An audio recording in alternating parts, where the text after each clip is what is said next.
Greetings and salutations, and welcome to Flintlocks and Fireballs, where a handful of mad actors will attempt to survive the shadowy depths of Dungeons and Dragons.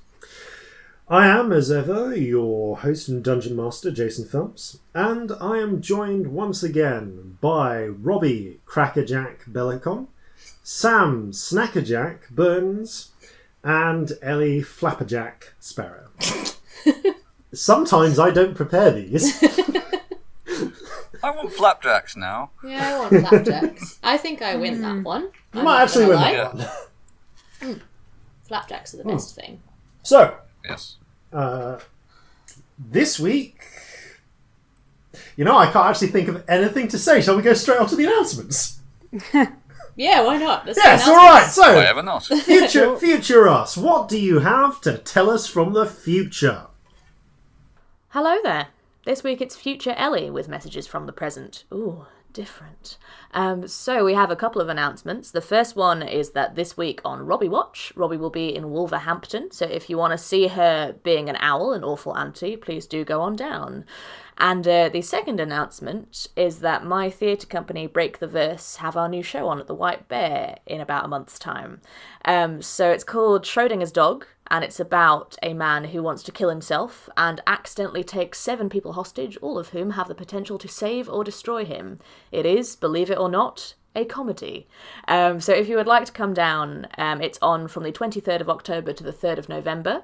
And it's on every day at 7:30 and also 2:30 matinees on the Saturdays. So have a look on the White Bear Theatre website. It's in Kennington. It's going to be fun. There's a grown man in a Buzz Lightyear costume and all sorts of crazy stuff. Come and play. And now back to the episode. Okay, I'm not entirely sure I wanted to hear that.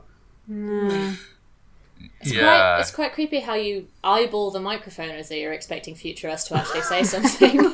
It's quite scary. I'll just rotate my hands around it like a crystal ball. I really hope one day they don't. I'd be quite scared if you terrifying. Announcement from future us. Headphones. Hello. Oh God. That would probably just break causality.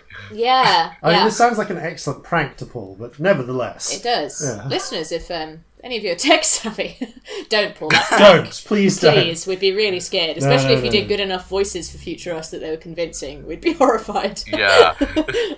Yeah. Okay, well, in that case, for want of anything else to say, I guess it's time for Flintlocks and Fireballs. Our land stands on the sabre's edge. Our cities are a powder keg. Brother chains brother, no one's free. A life on land is short, you'll see. So gather your muskets, gather your spears, we'll plunder the shores of Calcinea. No kraken, storm or spell we fear, so come and sail with us, my dear. Previously on Flintlocks and Fireballs. Our 3 adventurers, having made their way to the port of Crosswater in Brighthall, successfully completed an undertaking for the sculptor, the local crime lord, owner of the sculpture garden. Sorry, the statue garden, I should say. They also made contact with the surprisingly welcoming tiefling family of the Gramanis and learned a little about them. Also, potentially, hearing of some work that they could do to help the family out and maybe make a little bit on the side as well. Following an encounter with a distinctive alchemist, the party, however, were shocked to find that Corzin had been carrying a little something extra this whole time. And after the emergence of several shadows, the party were forced to attempt to hunt them down, catching only one in the progress. After alerting the Gramanis and the crew, or at least the leadership of the Charlie's Regret, they returned to the statue garden to report their success with the Chul to Veldrina. the sculptor's lieutenant. It seemed that she knew a little bit more about the shadows, and in particular, the terrifying implications of their ability to replicate by slaying living creatures. The three of you, well, two of you awaken, one of you having stayed up for the last third of the watch. As the dim, rosy light of dawn begins to filter through the curtains, you see that there are heavy clouds overhead, threatening the possibility of rain. Nevertheless, the dim light is filtering through the streets and is enough to wake you from your perturbed slumbers. It is the 27th of falling leaves.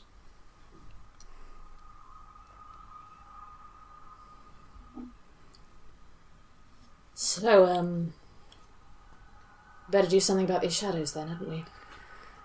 Yeah. Yep. I quite liked your idea, Scamp, of the illusion. The more causing a bit of looking, panic. the better.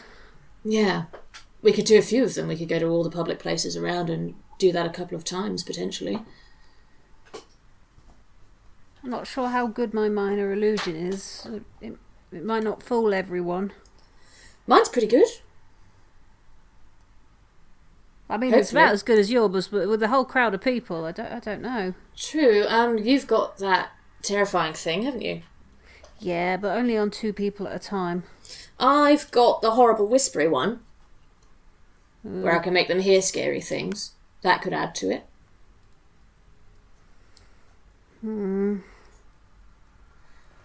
At least one. Maybe, I don't know, where's the most popular square? Actually, out of character, do you have the map? Yes, you should still have your copy of the map. Do I still have the map? I Yes, do still have. I'm sorry, I do still have the map. And for the rest of you, I will put the map back up in the chat if you give me a moment. Yeah, again, as always, listeners, it will be all happy and on social media and on the website and things, so you can find it. So, a moment. While that's loading itself up. There you go. So that will now go up as that one. And that should, in a few moments, become visible to the two of you. So, I'm going to say, make an insight check, just to see, from the squares that you've been through, which seem to be the most busy. Everyone or just Celestia? Just Celestia, I'm going to say, since she was thinking about it. So that is an 18. To be honest, all of them are all of the main squares that you've seen have been fairly busy. Castle Square Market was very busy with Castle Square Market was very busy with more high end sort of wares. Saint Market was busy with a lot of of casual trade. In terms of places that are very nearby, the Judgment Square Market again was a very thick, very busy one towards the evening, like as it got later in the day, though not necessarily as filled throughout. And of course, the Glazers Market in Steel Square, although they're not necessarily thick with crowds, they do a constant business from dawn to dusk, serving up the various steelworks and glassworks that the city produces. Okay. I mean, what do you two think? Glazers Square, not Glazer Square, what's it called? Judgment Square, near the Glazers Wall even. That one is the one that is nearest where all the shadows actually were last night, so they might not be a bad one to panic. Also, I just had a thought, out of character for a second, because I'm mixing up my stuff. DM? Yes? Was this the place with the little high-pitched, whiny newsboy who shouted news stories? I'm going to say yes, it was. Yeah, I think it was. I seem to remember him. He Yeah. was like, we met him when we first came here. Yeah, I'm going to say that. Okay, bad guy, see. You suspect he probably does a circuit of a few different squares, but Yeah. you're likely to find him there again. So, do you remember that little newsboy, the one with the bad projection? Yes. Yeah. Vaguely. Wait, we met him on like the first day. He was shouting some news about wars or something, and quite whiny, high pitched. What if we bribed him or someone like him to shout that there was a shadow invasion, or cause some panic? Because it just takes a rumour to be spread, doesn't it? Well, that sounds pretty good. Yeah, like if we managed to get him involved. I mean, we've got a fair amount of money, haven't we? He's a little kid. Surely we could bribe him. I suppose the most important thing is making sure that people minimise the amount of time they're alone, because that's when they're most likely to be preyed on. Mm. So the more people that hear, the better. Yes. That's not a bad idea. And if there's like a group of them, if he knows more of people, we could give him enough money to bribe lots of news kids. Bribe all his little friends. Yeah, that's not a bad shout. Because the thing is, people panic quite easily. If there's a big rumour going around and everyone's heard it, people are going to assume it's true. Which it is, so we're not really spreading false news. No, we're not. More's the pity. I But I think also we've got to be thinking about where would these things be hiding during the day. Oh, of course, we've got to try and find them as well. Yes. The sewers seem a really good option. Oh, the It's always sewers are dark really down good. there. Unfortunately, I tend to agree with you. Well, the sewers were lovely last time.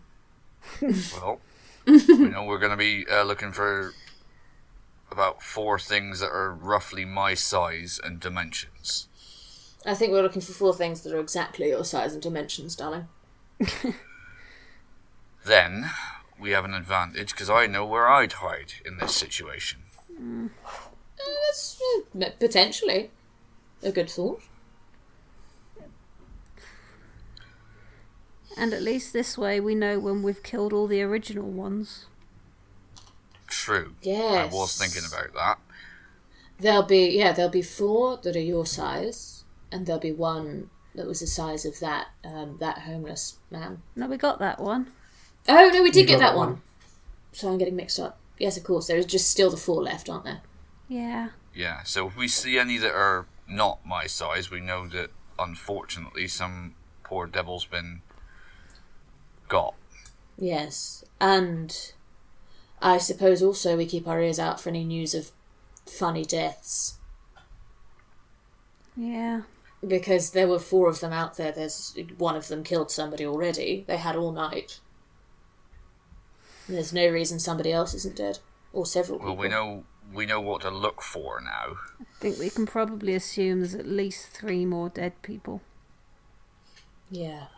And like you say, we do know what to look for. We know that they'll be cold. We know that they'll look scared.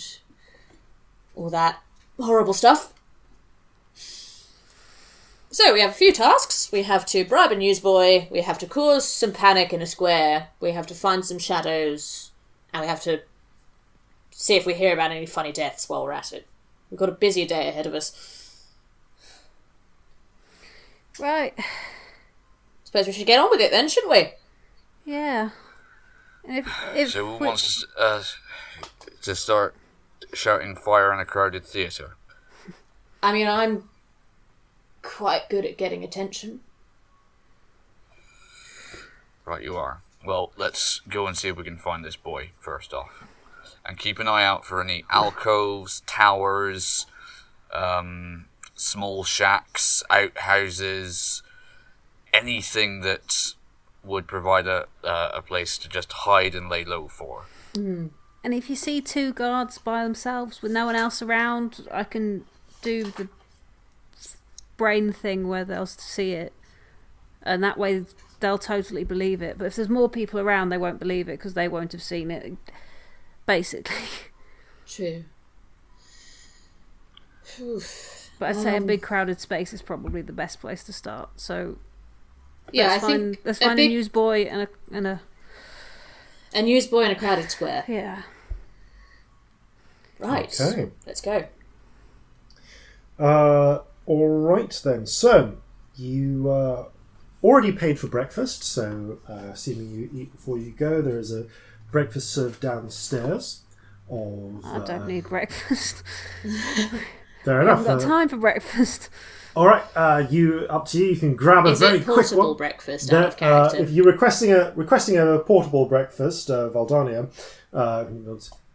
I see what I can do, and comes back. Corzin would. Comes back Corzin would. 3 minutes. 3 minutes later, Stereotype. with some small, some very cheap old, like what appears to be old newspaper wrapped, an old newspaper wrapped bag full of just small, what are functionally like that very, very, very cheap sort of wood, like when you get those cups made of bamboo. Oh yeah. Yeah, just full of toasted grains and bacon and eggs. Right. So, and some spoons. So you can take them as you Like go. cones of chips. Basically, cones of chips, Aw. but with it was essentially like like roasted oats, but with no liquid to them. So just hot roasted oats, bacon and egg. So as you head out, already this early, there are people who have begun to shop around in the Judgment Square market. It's not as thick as it will get towards the end of the day. Judgment Square tends to get filled. Then that's when a lot of different goods come in, and you'll get a lot of bargains tend to be more available then from. Because all of the stuff that the apprentice glass blowers have made tends to get sold off then at cheap rates. So it's good. The various other markets that's available, fruit and so on. There is, however, the small child, the halfling teenager that you saw before. He is with his stacks of newspapers and is indeed. Calling out, Ghoul Murders 23, 3-day massacre in Scarrel's Cove. Gang across Water Sentinel, 2 coppers. Ghoul Murders 23, 3-day massacre in Scarrel's Cove. Yeah, that's the one. 3-day massacre. Yeah, that sounds terrible. What the fuck? What happened there? I mean, let's maybe bribe him and then buy a newspaper.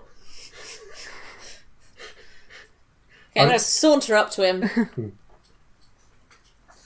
Hello, miss. Hello. Do you have Cross Water Sentinel? Yes, I do. How much Ghoul is Murders. It's 2 copper. Okay. Thank you. I take the newspaper. Passes you the broadsheet. Before you start again, okay. I have a request. So we've got a news story. It's very important. It could help a lot of people. How much would it cost us to get you to shout that around the town and potentially for a few of your friends to shout it around the town? We have a lot of money. He looks like he's about to object. Does he think, how much money are we talking about? How much money do you want? And you can see there's this look of panic in his eyes. He's trying to think of a figure. I want a gold crown.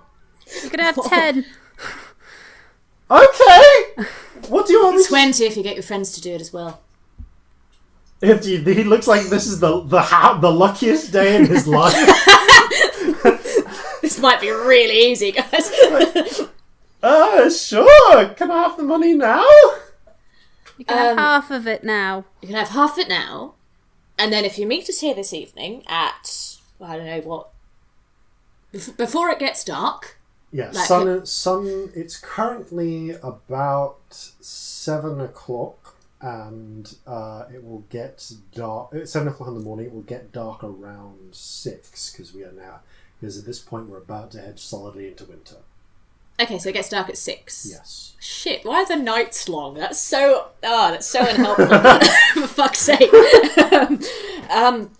So if you meet us here at 5 p.m. and we've heard that there's a bit of panic going on, we've heard people talking about it, and we've heard that your friends have been saying the things, then we'll give you the other 10, yeah? Am I going to get in trouble for this? No. It's true. It's a true story. That's what you do. You tell Don't true come stories. alone, though. Yes, quite right. Don't come alone. I'm going to give you your choice, either Celestia or Corzin, to make a persuasion or an intimidation check. I'm really good at persuasion. Can I do it with Probably advantage if better than Corzin Corzin helps? is at intimidation, so yeah, go on. Corzin is helping, so I'll let you do this with advantage. Okay. Oh, thank God that was with advantage. Right, that is a 24. Okay, Corzin, I'm going to ask you to roll the insight check, please. Insight, okay. That is a 12. Okay, you get the feeling that with the kind of, whether intentional or not, good cop, bad cop you routine you just pulled, this kid was probably just going to take the money and not do anything, but he probably is actually going to hold up to his word. Okay, miss. So, Brilliant. And yeah. Don't let us down now. What do you want me to say? Oh God, what do we want him to say? There's been a spate of... Oh, don't shout spate. No one's going to listen if you say there's been a spate of anything. Give us a minute to work out the wording, okay? Don't go anywhere. Okay. I haven't given him the money yet, by the way. Yeah. Just for the record. So how should we word this, guys? There's... People are being I'm all for telling basically the truth Yeah, at this point. I do. I just Lying want... to people isn't going to do any Oh, don't lie, any good. but use words that's going to actually get their attention. Like terror Such as? and carnage and murder. Yeah. Not spate. Space is not an intimidating word. You're quite right, Scamp. You've got a flair for the dramatic. Right. We need... mass murder by shadows in the dead of night. Don't be alone after dark.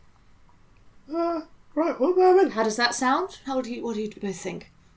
That sounds pretty good. Direct and to the point. Yeah, I think we should keep it short because then people will hear it. One man already dead. I'd like you to add to the end of that. Yeah. Shadow attacks after dark. I know there's only maybe more than one. Maybe Okay. more. 10 men already dead. That sounds good. So, okay, one moment. So, mass murder by shadows in dead of night. 10 dead. Don't travel alone. Yeah. Yeah, that sounds very scary. Thank You'll you. just send out for the first 10 gold. Takes them, immediately stuffs them into his underwear. Gold murders 23 and 3-day massacre in Scarel's Cove. Mass murder by shadows in dead of night. 10 dead. Don't travel alone. Get your crossword stamp now. Don't forget to get your friends to join in. I will. Mass murder by shadows in dead of night. I'm just imagining he's walking down the street now going chink, chink, chink, chink, chink, as he goes. Yeah, you get the feeling that the moment he finds an opportunity, he sells this stack, he's going to go find somewhere very safe to put the majority of this money. Yeah. I'd like to read about the 3-day massacre in Scarel's Cove. Can we do that Yeah. for 30 seconds? So, looking through, it appears to be a somewhat sensationalist account of Stringer Smith. Oh, shit. And everything that happened there. Looking through it, you notice that there is the three of you are not mentioned. Instead, it talks about how a terrible ghoul washed up on shore, hid in the shadows, killed 23 people, which actually sounds about right from what you remember of the corpses you saw, until it was dispatched by the vigilant service of the Scarel's Cove Watch. The members of the church and concerned citizens assisting the watch in their duties. Hey, That Corzin. sounds alright. Corzin, your friends in the paper? Not, I'm sure, anything that would have bothered him in life, but at least there was a happy ending. Not in him being dead. Very happy indeed. Happy for us. Yes. I do like being alive. It's one of my favourite things to do. And happy for the rest of the people in Scarel's Cove, whether they realise it or not. Yes, very happy indeed. You are right. Right, should we go and cause some chaos? Or should we go to the sewers first? Maybe chaos first, then sewers? What do we think? Chaos first. Yeah. Yeah, we've got to make sure as many people are safe from these things as we can make them. Okay. Where do you want to head next? Or indeed, do you want to start spreading your chaos here? Is it busy enough? It's a little busy, but this place won't get properly busy until later in the day. We're in Judgment Square, right? Yep. Number 9. Okay. Do the shadows make any noise? They are, as far as you can tell, completely silent. Good, actually. But the minor illusion could be fairly convincing then, actually. But if we combine 2, we could have had sound and image. True, yeah. I mean, yeah. I mean, we can still make them make a noise. People won't. We can make know the bloody difference. like Dementors or something. Yeah. That sort of thing. That's a No, horrible them noise. being That was totally scary. silent is something people need to be aware of. True. Um, Anyway. Yes. Right, so shall I just chuck a...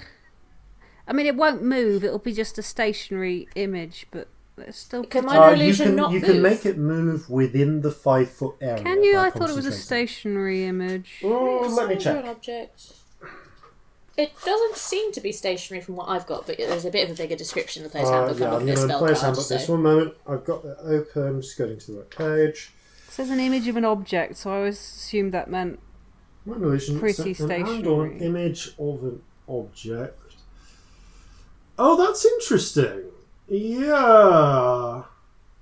Yeah, this is true. We've done it differently before, but I guess even when the dragon, even when you made the dragon appear, like it was, we never strictly said that the dragon was beating its wings. Like maybe if we did, we'll hand wave it and pretend we didn't. I guess, yeah, the way that looks like, Because it's a cantrip. because it's a cantrip, I'm going to say... And there is an illusion spell that's... Yeah, there is, silent and image silent or something. image is the actual Does one it that you say can it move. still, though? Because if it doesn't, it's not. It says object. It says you can create a sound or image of an object, or an image of an object, and if you create an image of an object, and the ones that it lists are an object, such yeah, as a fair. chair, muddy footprints, or a small chest, the Yeah, that would implication be a is that it is functionally still. I mean, I can do the dissonant whispers thing as well. That could freak people out if it was like screaming or something. I can only do one person though, I think. If we want it to be real, so it won't make noise. Yeah. Otherwise, you could minor illusion sound. But what we could do is just minor illusion it hovering stationary in the square. That's still pretty creepy. Yeah, and if we do more than one, Yeah. we could even have them looking like they sort of shift, because there's no reason that that Recast it. Yeah, like have one pop up, make it disappear, make it reappear 5 feet in front, like it's sort of moving in bits. Stop motion shadows. Yes, Yeah, but really slow. 6 seconds. Unless we chain it and then it's every 3 seconds. well, I do it between us. Yeah, we're offbeat. We could do that. Let's That'd be do fun. that. That sounds stupid. Okay. I want to do it. It does sound stupid. I'm up for it. Let's do it. So we'll move it, start on one corner of the square and move across. And I guess if anyone... Oh, and then maybe if it's going towards like a specific person, maybe then we could cast something horrifying on them at the end. Like I could do dissonant whispers with a screaming noise, so that they're like, help me. Or you could do your thing that you do. I Yeah. can't remember what it is, but that one with the scary illusion that makes you go a bit mad. Yep. Corzin's just looking at both of them like magic talk. Okay, so we do a little chain shadow cast. We focus on a person. We do something We weird. should to hide them. first. We should hide first. That's a good idea. Otherwise, it'll just look like 2 mages having a lovely day. We don't want anyone to think that we are responsible for this, because that's just going to make things more difficult for everybody. No, that would be bad. Okay, how about us 2 hide and Corzin, you tell us if you can still see us. I'm Alright. gonna put my boring cloak on. I'm not changing anything else. I'm just putting my cloak on over the clothes that I already have and sort Okay. of wrapping it round me a bit. I mean, that's... in conjunction with other hiding attempts, I'll say that's enough to nullify your disadvantage. Good. Just in case we haven't mentioned this, listeners, I get disadvantage to stealth because of my outfit. Your outfit is too garish. People will notice. It's too fabulous. People definitely do notice. Although, I mean, there are sequins for crying out loud. although I will say, not quite as many people have remarked upon your appearance, or at least, a few people looking around as you pass have remarked upon your appearance, but not as many people have remarked upon your race as you would have expected. People are less Celestia. bothered here. Okay, good to know. It seems that just being a drow is not quite enough of a novelty. Yeah, because in Bulwick's Bay they were all like, weren't Yeah. they? Yeah, Crosswater, though, it's cosmopolitan. Yeah. Cool. Okay, good to know. Right, let's do this then. Which square do we want to go for? Well, let's start here and then move on to another, I guess. Yeah, should we do maybe Judgment Square and then Castle Square Market? That's straight up. Oh, or is there, what's that one? Glazers Market and then Castle Square? If you want to do it in a whole thing, you could go. Yeah, you could really just go Judgment Square, then Steel Square, then Glazers Market, then Castle Square. Just do a tour. Couldn't we? Do a little. Yeah. And Travel. Everywhere there's like a thoroughfare, yeah. I can find us some shortcuts. We can move pretty quickly. Good. Great, let's do that. Okay. Let's do some stealthing. All right. Can I Yes. have 2 stealth checks from you two, please? God dear. help. Shall I do a perception check to see if I can see them? Up to you. I can either have you do a perception check, or I can tell you if it's good enough that just with your passive perception looking idly. I mean, Okay, it my will passive be. perception is 14. Yeah, I rolled an I've- 8, so I rolled I'm 18. I'm just stood behind a lamppost. Yeah, you can tell that Scamp is not doing well. I'm gonna say, with Corzin acting as spotter, I will allow Scamp. Celestia, you already have kind of disadvantage being cancelled out. Yeah, we can't But do anything yeah, else to I make will yeah. allow Scamp to roll their checks with advantage because of Corzin acting as a spotter and going like no. So that's worse. So that's still an 8. Okay, there's actually surprisingly little cover around here. The best Scamp has managed thus far is to hide slightly behind a standing lamppost near an alleyway, and really they're not that well hidden. So I'm going to say, Scamp, you need to do a sleight of hand check to cast without attracting attention. Okay. Celestia, you are sufficiently I'm hidden. hidden, yeah. That Okay. at least well hidden enough that Corzin can't see you on a casual glance. Right, should we Right. do this? Yeah, let's Okay. get this show on the road. Ooh, that's a much better sleight of hand. Yep. Oh, good. So that is a dirty 20. Okay. Hey. You are at least able to, with your nice long sleeves on your new dwarf robes, able to conceal the hand motions that you feel need to go along with to make this magic work. So, what do the pair of you do? Chain casting Chain cast shadow minor so that illusion, they... so it's moving Okay. across the square. Okay, I'm going to ask you guys, how do you want this to appear? like it's shifting in steps, like it's doing really small teleports to move across. Okay. And about a couple of feet off the ground, so it's hovering, just so it draws a bit more attention. Yeah. I would like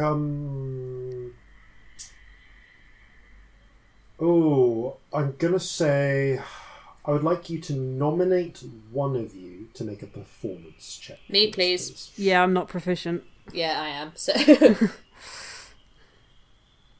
Oh God, this is pressure.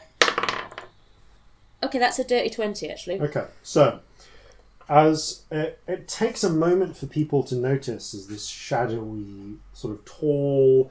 Do you do like a more generic humanoid shadow, like a human-sized shadow, or like one of the Corzin styles? It has to be Taller. 5 feet, doesn't it? Oh, it has to be Oh, 5 yeah. feet. 5 well, feet 5 feet tall. at most. So Yeah. a shortish 5 human. feet tall human. Yeah. Okay. Sort of cloaked and robed, just Okay. creepy Yeah. as Yeah, Dementor. so this- It's yeah, a basically Dementor. this Dementor. It's a, like it's this- a very small this Dementor. haunting 5 foot tall 5 foot apparition. Dementor. That's quite cute. But it's floating above the ground, so it's Floating above it's the got ground. a bit more. taking a little bit of artistic license, you put like wisps of what seem to be smoke around it as well, and shadow, and it takes a few moments for people to seem to notice, and you can just hear, this voice calling out, "Gold Minus 23, 3-day Masquerade Girls Cove! I just want to say no! Must follow my shadows until at night! Don't you fuck me, just fucking time!" And the little child points and everyone turns and and this immediate, like, people stop panicking and screaming and running around, and you hear calls of, "Call the watch! Call the watch!" As this shadow is moving towards them, and everyone is now breaking, and people are now breaking and running, and some people are like peering at it, like, what the fuck is going on? Okay, I'm gonna say let's keep this up for another minute or two, and Just then, till the watch not arrive. like not a minute. That was a figure of speech. Yep. Until the watch turn up, and then then get out of do here. something on one of those, maybe. and Like then do a get out scary of thing here. on one of the watch. Okay. You carry this on for another 30 seconds. The watch still haven't turned up yet. Okay, I'm gonna do something scary on the nearest person to the shadow. Okay, the nearest person to the shadow appears to be just this ordinary, slightly tubby halfling man who's has a basket full of groceries, which are now shaking in his hands. Okay, I'm gonna make it look like the shadow sort of dissolves into him, so it goes disappears into him, and then I'm gonna cast Dissonant Whispers on him. Oh region! So this is a a wisdom saving throw. Yeah, wisdom Yeah, I'm save. gonna have him do that with disadvantage. Seems fair. That was a 16 and an 18. I think just natural. Wow, no, Yeah. he's made that. He still takes damage, and it still happens though. But he takes less damage, so it's actually quite good. Yeah. So yeah, he's gonna take. So that's 9 half 2. Do we do it up or down? I forgot. It's down. It's always round Full. down. So yeah, Yeah. 4 to 4 points of damage. I'm still alive. I'm still alive. Praise the regent. Yeah, and I Because like to 9 think might the have been enough to sound- kill him. Yeah, the sound that he heard when it went was just like, like no words, just like proper scary shadow noises. He's not really sure what to make of the situation, but people see, or at least people are giving him quite a wide berth. But he's like, "I'm alive, Janine." And he goes over to hug this other halfling woman. "I'm alive," and she's backing away from him. Okay, I'm gonna make it look like the shadow has come back out of his back, and then I'm gonna make it disappear. Okay, and as people are starting Fade to run into against smoke, sort of thing. Okay, there's I don't want people to think he's tainted. That would be awful. yeah, there definitely seems to be an atmosphere of fear around here. Now, there's people are like, Our work here is done. I turn to Scamp and go, that went well.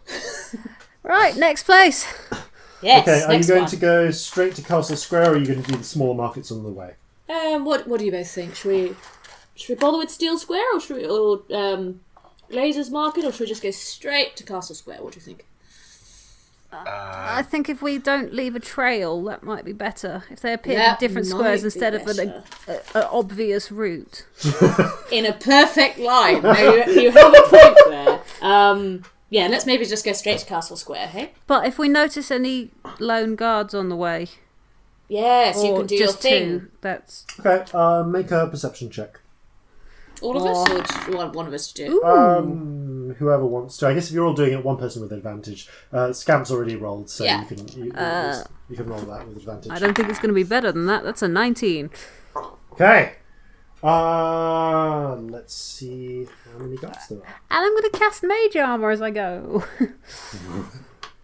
Okay. Probably a good idea. As you are marching your way down, as you're making your way down, as you're passing through the through Steel Square, and you can hear there's the hammering of various different blacksmiths, and in fact, on one side of the square, you can see there is a what appears to be a dwarven gunsmith at work, braiding, and he and his apprentices seem to be busy braiding what seems to be heated bars of iron together.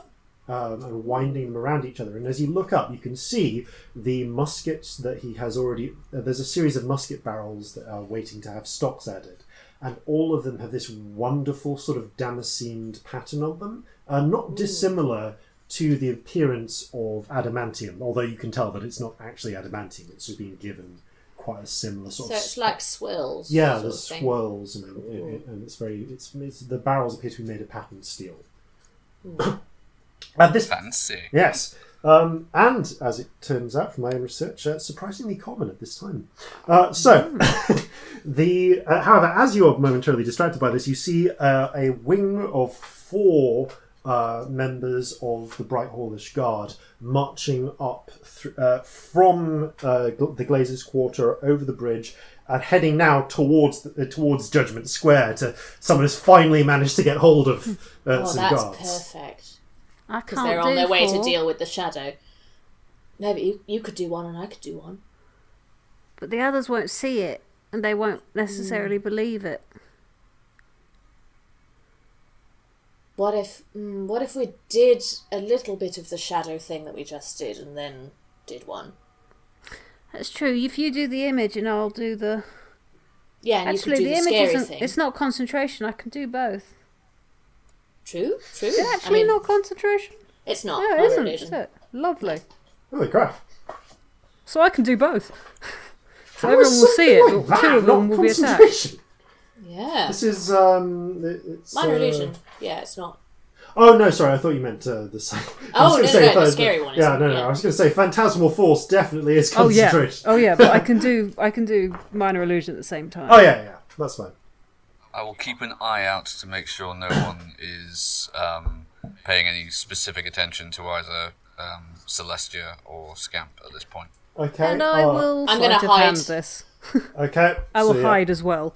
Okay, I'm going to hide and be on standby in case I need to add to it. Okay, can I have some quick hide checks from the pair of you, please? And I get normal hide, don't I? Yeah, normal. That is 10. Corzin is spotting you and quickly sort of gestures, so you can roll that again. That's a 9 from me, but I'm not going to do anything. That is equally, worse. So, like... I will sleight of hand as well, but it's just a 10. Celestia, you're not actually casting any magic during this. No, I'm You're not. just watching. Preferably, yeah. So you're just sort of leaning against a wall and observing. Corzin is sort of in the open, keeping an eye on everything. I'm going to make her like I'm looking at some market stalls or something. Can I have 2 sleight of hand checks from you, please? Okay. Scamp. Just because they're 2 different spells, so I'm assuming different hand motions. Yeah. So silent for minor illusion. That's 22 actually. That's pretty good. That's fine. And then I'm going to twin Phantasmal Force. Okay, and can I have the sleight for that, please? That is 15. Okay, not terrible.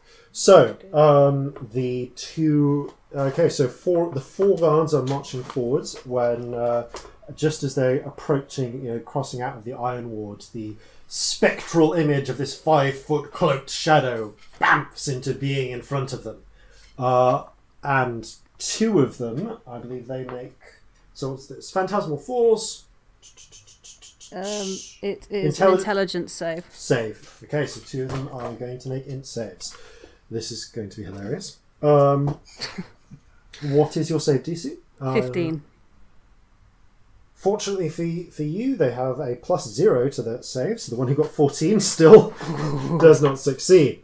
And 2 of them suddenly start to backpedal. No, what is that? What is that? It's the same thing, but it's going to be reaching for them. Yeah, so they see the same still image, but instead of being still, it reaches forwards.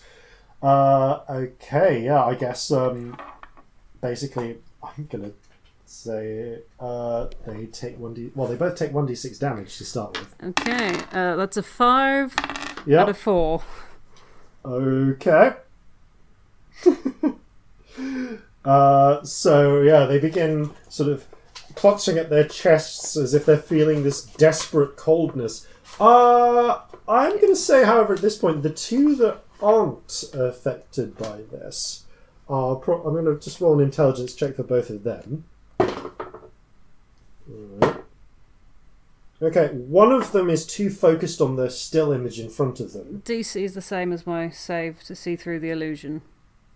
Oh, okay. Well, neither of them see through the illusion, but one of them seems to be looking a bit confusingly between the looming shadow and the reaction that the other two are having.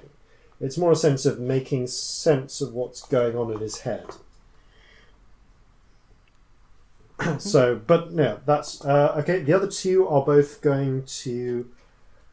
I'm going to call this a morale check, effectively. Make a wisdom saving throw against fear and see what they do. Okay, one of them breaks and runs. Wow. One of the two. He just breaks and runs away, saving him from further attacks. The other one, however, unslings his musket and just fires crack at the image he perceives in front of him. Okay. They basically rationalise anything that happens to it. So if they shoot, it'll look like it hit it, hurt it, or it missed. Yeah, well, it seems to pass through it without doing it much harm, from their perspective. However, it does do some harm, as you hear a strangled from further down the street, as the musket round does hit something eventually. Whoops. Just roll the damage for that one. Oh dear. Okay, they're not dead. Good. But you do see, not the luckless halfling man with the groceries, but apparently his wife, Janine, stumble to the ground. This couple are having the Bleeding. worst day. Yeah, now this luckless halfling man is just running up. Janine! Dropping his groceries to the side and cradling her. Oh no! Someone get a doctor! Okay, I'm going to run up to them and I'm going to try and cast Cure Wounds on Janine. Okay, yeah, you're able to run forwards and just immediately press your hands and you staunch the bleeding. And you got, it would have been a nasty operation without Cure Wounds, by the way, because that was a gut shot. Oh god! But fortunately, the healing magic can do a lot here. Yeah, did the slug pass all the way through? No, or... the ball comes out with the spell. It's okay, good. Sort of ejected I outwards. pocket it. Yeah. Oh, like in Heroes where they heal and they Yeah. like pop bullets out of themselves. Yeah, no. The ball is pushed out by the action of the spell. Oh. Oof. I will make the shadow creature, the phantasmal force one, sort of Yep. go into the shadows in the same way that the shadow creatures do, and then drop both that and the minor illusion. Good. All right, the two vanish. I'm just going to see. I say to both Janine and her husband, you better get out of here. I don't know what that thing is, but... Right, you are. It isn't Right, safe. you are. Thank you, sir. You're a true hero. And he says, and he clasps you on the back and says, "Name's Harold, by the way, Harold Butterbar. If there's ever anything I can do for you," and he takes his wife. Just get yourself to safety. "Will do, sir." And Harold and Janine Butterbar make their way off. I love them. As they leave, Corzin says to himself, "I'm not a hero. Not yet, anyway." This has attracted a certain amount of attention to you, but also to the guards. You can see one of the guards is now chasing after the other one that's fled. The other one, the fourth one, is kind of trying to hold and slap some sense into the one that was that shot at the shadow, and he seems like a little suspicious of what's just happened, but he's too busy right now dealing with everything that's been going on. I think we should leave.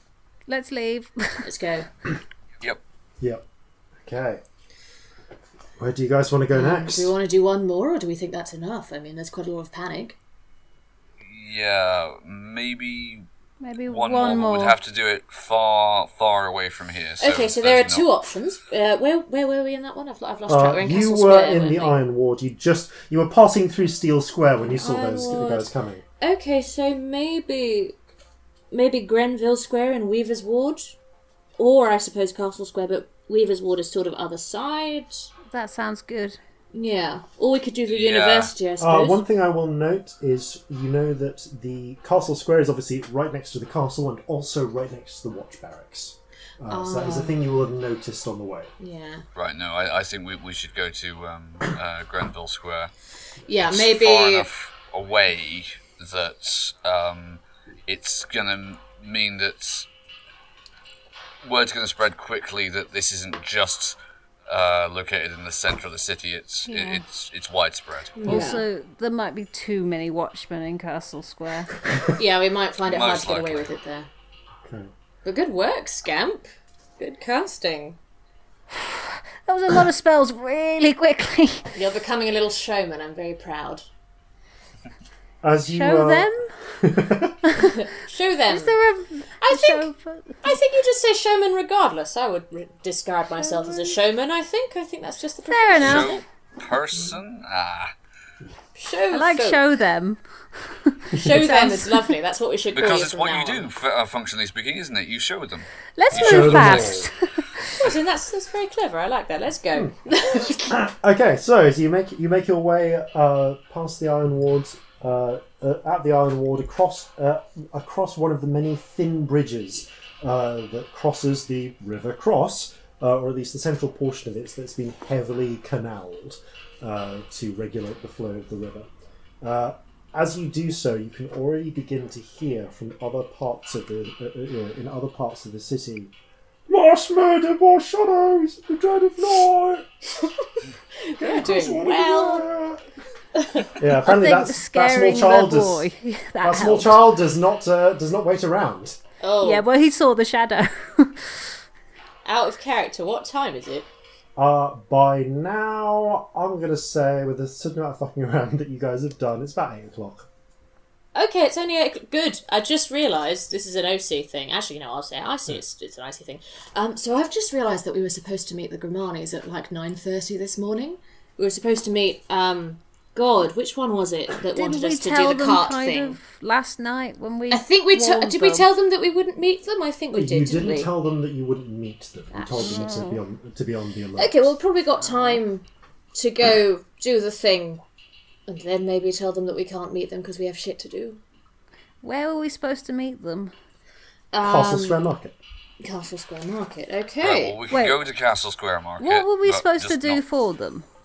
What That this was the one with the cart. We were supposed to distract 2 guards so that they could ransack a cart and take some things. Would you silks. say that some scary shadow creatures were distracting?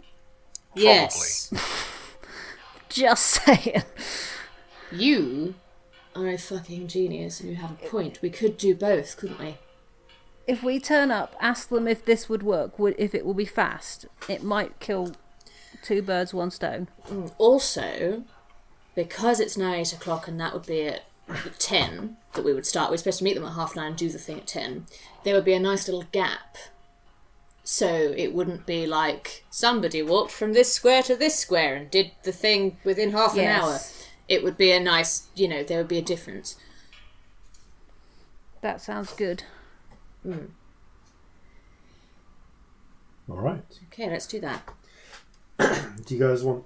Well, as I say, it's around 8:00, so you have an hour and a half until your meeting. Do you want to just head there, eat some snacks? I'm going to wait around a smoke bit? some opium. That's what I'm going to do. That's true. Yeah, this is short rest territory, so.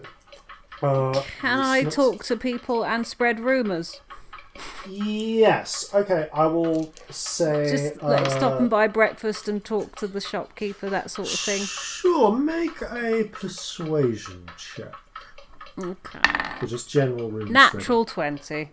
Oh, Oh. you talk to everyone. Okay. Yeah. That's amazing. Okay. Yeah.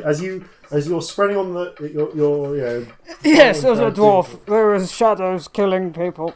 I am a dwarf man. Shadows killing people. Boy, the region. Yep, What's so going to happen next? Oh, I heard something about that. Yeah, we shot a halfling. I mean, the shadow did, and something like that. I don't know. Shadows of muskets now? Oh, what will the world come to next? The Watch have got to do something about this. I heard it was one of the Watch that shot someone. Oh, them Watch. They got to stop them Watch and them shadows. One of them ran away from a shadow. I saw it with my own eyes. That's the longest speech you've ever done as a dwarf. Is there anyone else also having a smoke break anywhere that I could chat to while I'm puffing away? Roll a luck check for me, would you? That is a proper luck check. There might be fucking no one. That's an 8. It's probably. I mean, yeah, like, you know, you guys are, as you're kind of slowly making your way through, I'm going to say around the back of one of the points in... actually, no, there is someone. You take a smoke break on your way through Glazer's Quarter, and Scamp, you're busy spreading rumours, so Corzin, up to you whether you want to be, you know, with Celestia or with Scamp around this time. Yeah, because you guys are all fairly close together, but, like, you know, who are you Yeah, we can all with? see each other, I imagine. Yeah. Yeah, I'd probably be closer to Celestia, I think. Okay, so as you're joining Celestia while she's, you know, heading into an alleyway, into a quiet alleyway near Glazer's Quarters to puff some opium. Drugs, yeah. Which is, you know, which is legal to consume. It's just illegal to buy without paying the tariffs. But no one knows I did that, so it's fine. Yeah. This is entirely legal. It's just for privacy. Yeah. And as you do so, you see there is a human fellow who is himself smoking tobacco rather than opium. But he's got a pipe there, and he's a kind of slightly taller than usual man, and he has a kind of a whiskery sort of moustache, brown hair, brown eyes, but you can see that he has what look like might have been flashy clothes once 3 owners ago. Ooh. They're a bit tattered, but you can see that he's still trying to make a bit of an appearance. He's got a slightly an old kind of rubbished up what was once maybe golden waistcoat on some faded sleeves rolled up red shirt, and some brown trousers, and you can see that I'm going to say that his hair has been pomaded as well. Like, he's tried to do the best he can with not much. As he comes, he nods it to you and Corzin and goes, "Hello there. You looking for a good time? Not with me, but I've got, if you're interested, maybe you come round to the Silken Sail. It's just over the street that way. We have lots of girls and guys." You know, normally I'd be really up for that, but actually I've had quite a shock just now. Oh no! There were some shadows in... He genuinely this is not in character laughter. What square? He genuinely seems shocked at this. Okay. We were in I mean, I'd actually say, like, yeah. We were in Judgment Square Market, and there were all these shadow creatures going around, and they were killing people, and it was quite scary. I'm going to put on a bit of show and just do a bit of, like, fake crying. There's shadows, you say, in the streets. Oh, he sounds like Adam Buxton's internet voice. And I can't hear it. Yes, it was quite distressing, actually. They nearly killed a member of the Watch. I think they got away, but, you know, I just thought we had to run quite fast. Oh, no. I would say that if these things are around, you've got to be somewhere safe at night. So maybe when it comes to night time, you come to the Silken Sail. You stay with one of the girls. You really want to sell your horse, don't you? I have a business to run. Also, really, it's safe. Very safe. Yeah, really, you shouldn't be standing alone in alleyways like this. And please do tell all of your whores about this and tell them that they should very much be safe in somebody's beds, even if it's not. I can assure you they are perfectly safe in the Silken Sail. Okay, good.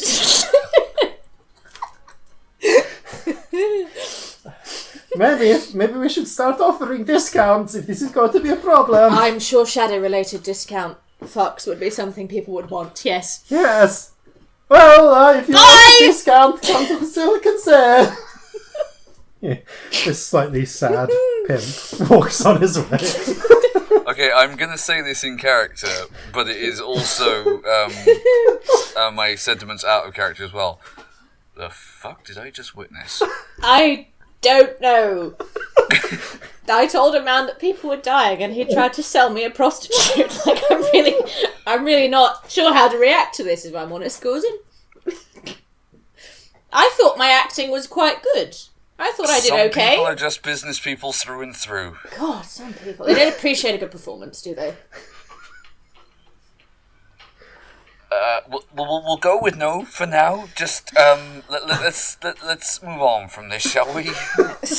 You find another quieter alley to take a smoke, but no one else approaches.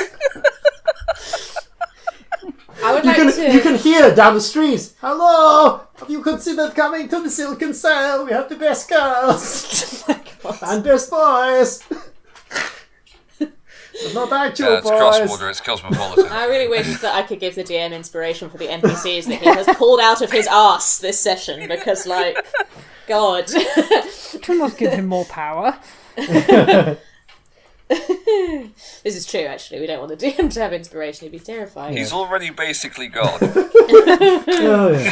So, taking a smoke, spreading some rumours, it eventually winds round. Eventually you hear the clock, the bells chime 9 to the 9:15, eventually towards 9:30. And on a number of the larger buildings, such as the temples nearby, you do actually pass a couple of temples. I would say.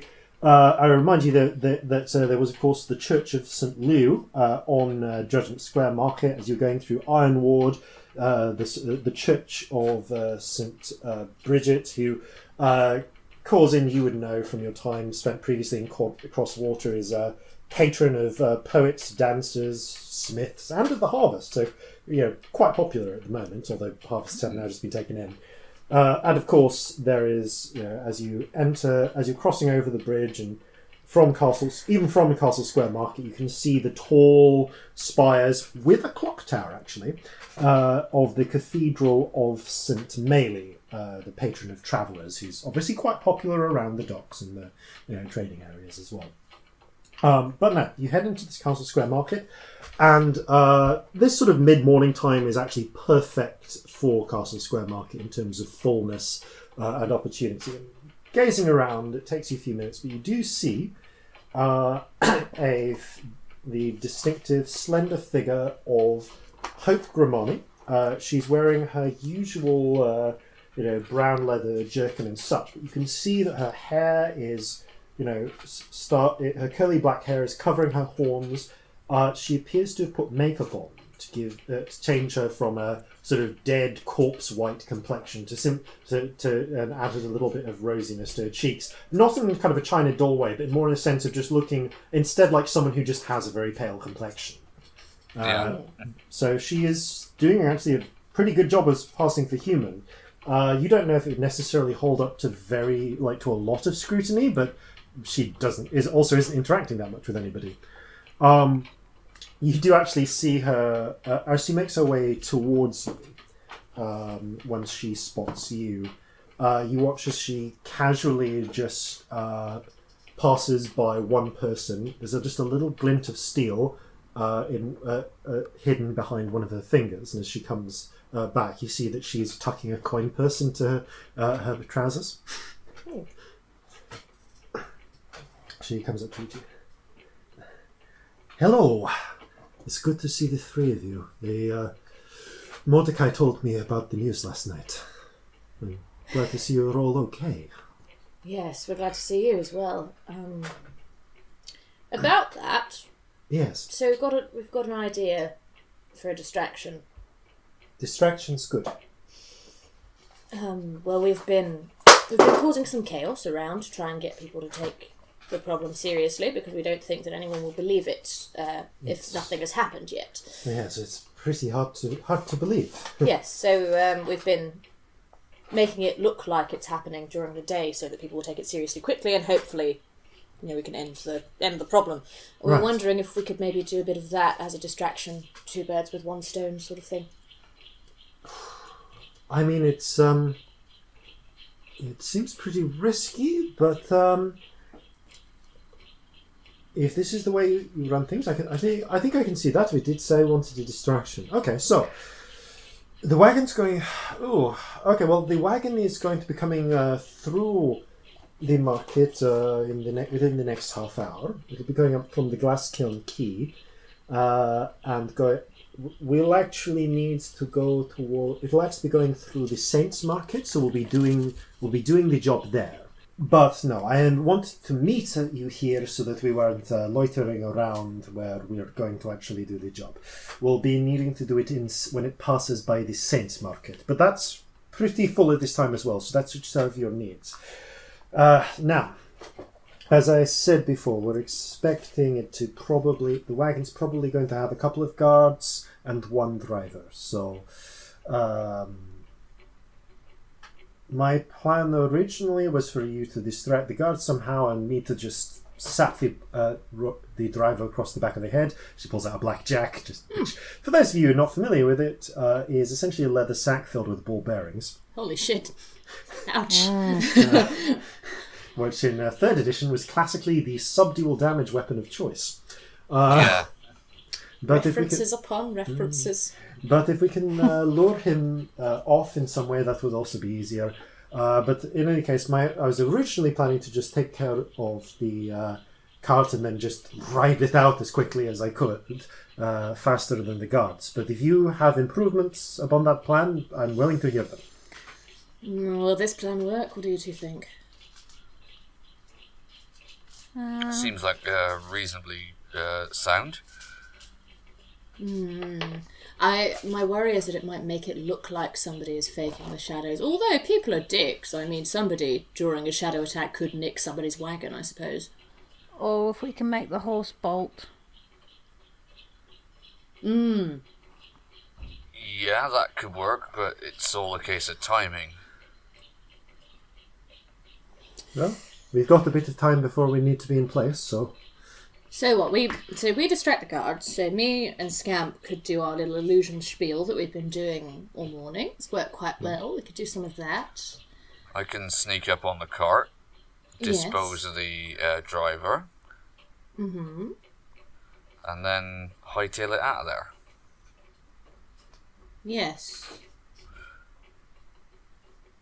I'm sure I don't need to tell any of you how much of a pain in the proverbial out-of-control horse can be. But it doesn't need to actually be out of control. It can just appear that way, like it bolted.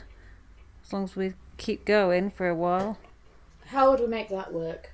Because surely whichever way we do this, it's going to look like somebody's stolen the cart, isn't it? So we just need to keep the guards distracted enough to not realise that the horse hasn't just run off. Yeah, I mean, ideally what we want is that the idea that nobody notices that the cart is being stolen because they're all focused too much on something else. So we need a big distraction, basically. I mean, all of us don't need to be in the cart, do we? No, so long as we have... I would feel safer if at least... if there was at least one person with the cart, maybe. I mean, well, at least one person has to drive it, but... looking at the map, I'd say the best thing would be if you can get it out of Saints Market. We probably, so long as you can bring it to an alleyway that we've got in advance, we can all meet up back up there and then bring it round to a place where it's safe to unload it. Right. So if you and Corzin end up in the cart, and me and Scamp are doing distracty things. That works for me. So we want to head... tell you what, and she points to... as she describes essentially a bit of the map in the south of Cyprus. There's a particular alleyway. It says, right, so it gives you directions. So near the number 19 on the map. Yeah, actually, I'm going to say quite near the number 19. Not on the number 19. But nearby. That one is actually a granary, but not far from the granary, yes. Yes, so there's a particular alleyway with 3 blue doors in a row near the East Cyprus granary. If we go there, So if we go there, then we can all meet up afterwards and safely take care of the business. Okay, right. Shall we? Everybody happy with this? Yeah, we need to make sure we're not seen. We do. We need to do some hiding. Should we take time finding some places to slip ourselves away? Actually, you and me. Yeah, is there like a pile of crates we could sit in, or a rooftop, or an empty building? Rooftop. Yeah, there are ample hiding places in terms of crates and barrels and so on. Rooftops are a bit harder, as the area by Saint's Market is actually quite upmarket, like the buildings themselves. Mostly, these are the kind of very nice terraced housings with hidden gardens in the interior of the block, which I can actually see in the overhead view on the map. You could get up onto a roof, but there aren't a lot of alleyways in this section. So it would be like getting up on there in the open. Yeah, which is one of the reasons why Hope wants to meet in an alleyway within Cyprus. Okay, I'm going to try and find a hiding place then, but not too near Scamp. Okay, so you're both going for on the ground hiding places then. Yeah, I think so. That's right. Okay, I'm going to say give me, because you have time to prepare, I'll let you both make your stealth checks with advantage. Okay, that's a little bit better. We're all 2 17s. 18. So that's, hang on, let me check. That's a dirty 20. Yeah. Okay. That's fine. The pair of you settle into comfortable positions. Celestia, you find a position where you can hide behind where there's actually basically several crates stacked up, and there is a nearby cart, which is conveniently positioned. It's occupied, but the two men on it are paying no attention to you. They seem to be waiting for someone. Busy, just idly watching the marketplace itself. So it's actually within this little nook, you are completely unseen. Brilliant.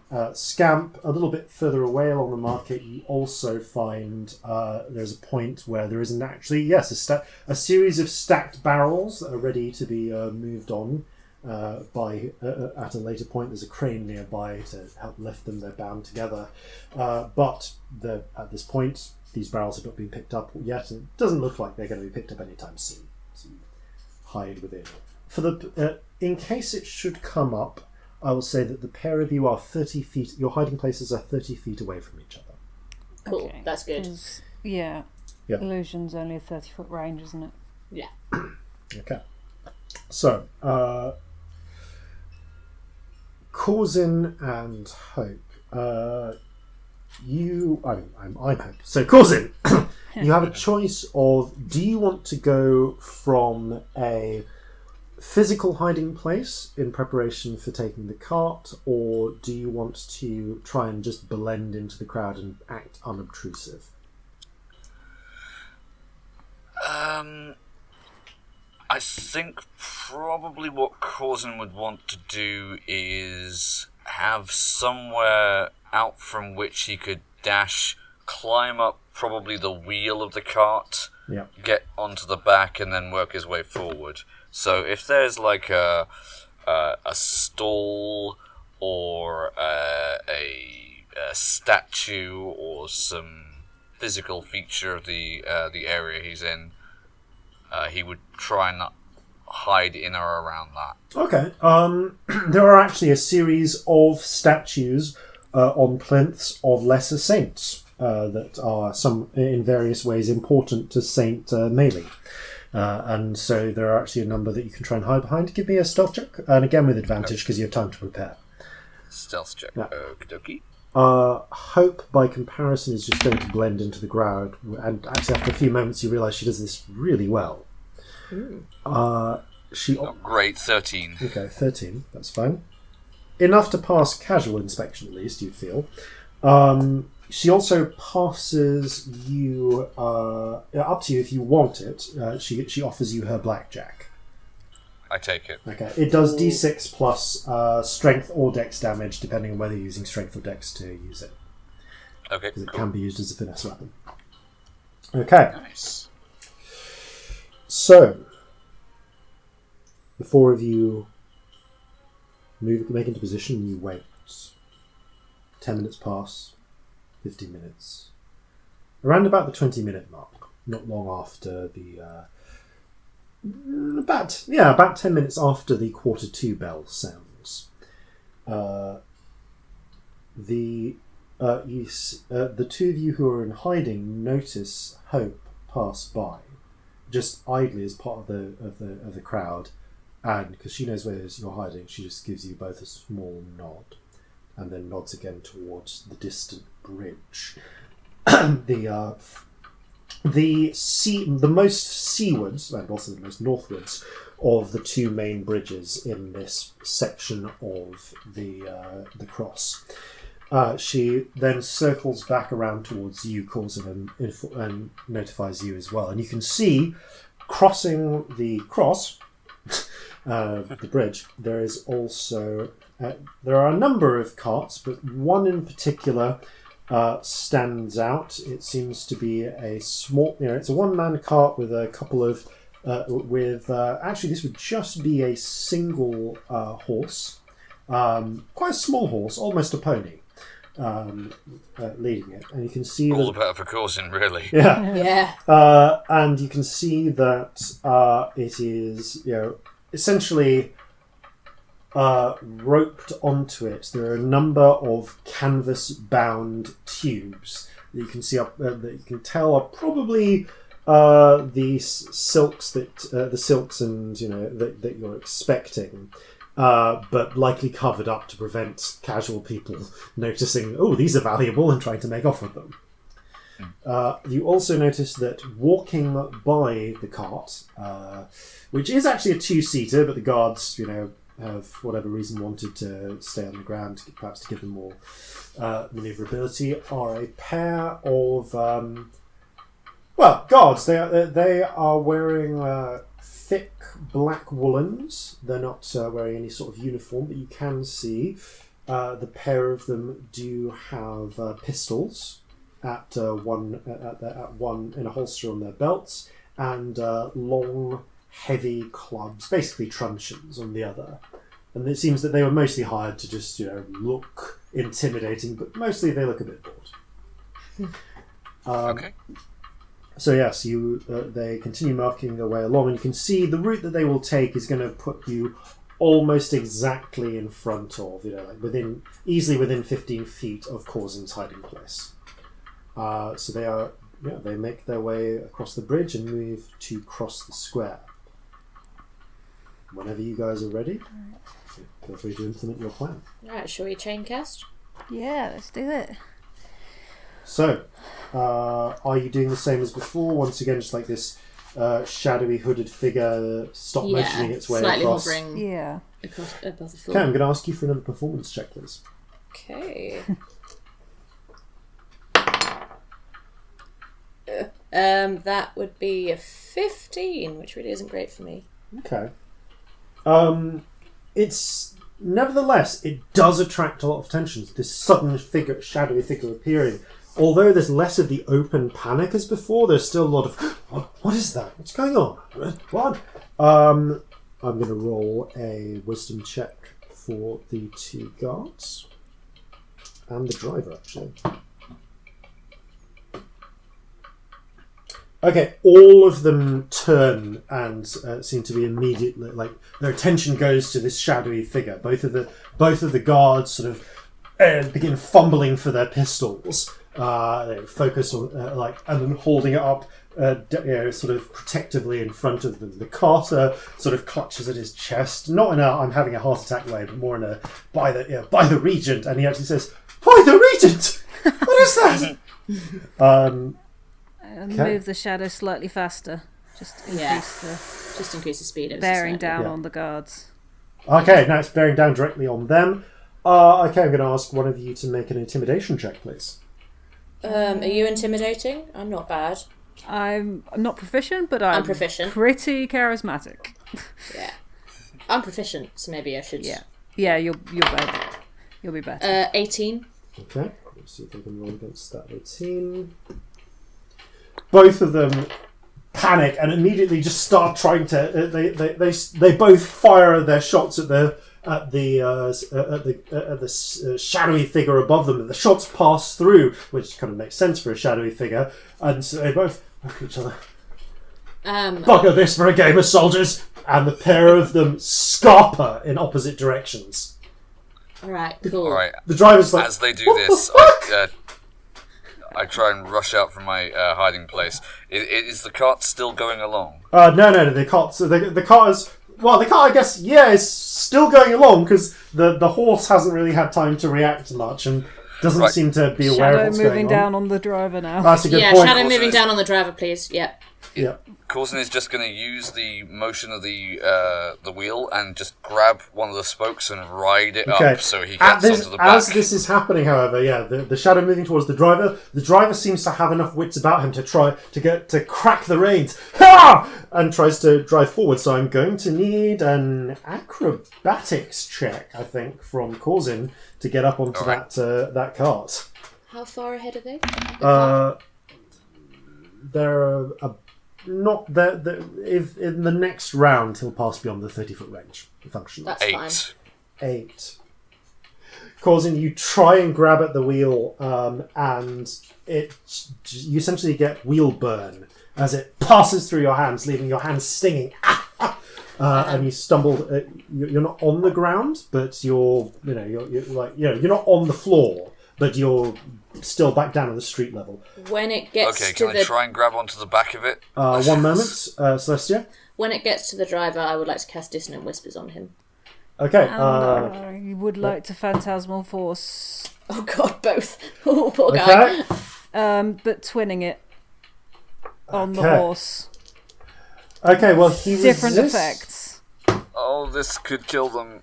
I mean, he resists. He doesn't resist the Dissonant Whispers. He Phantasmal does. Force only takes damage if I want him to, because it doesn't have to be something that can be He does damaging. resist the Phantasmal Force, but the horse does not. Okay, the horse sees a wall of fire in front of it. That should stop it. Yeah, the horse immediately bucks. Okay, I'm going to roll damage for Dissonant Whispers.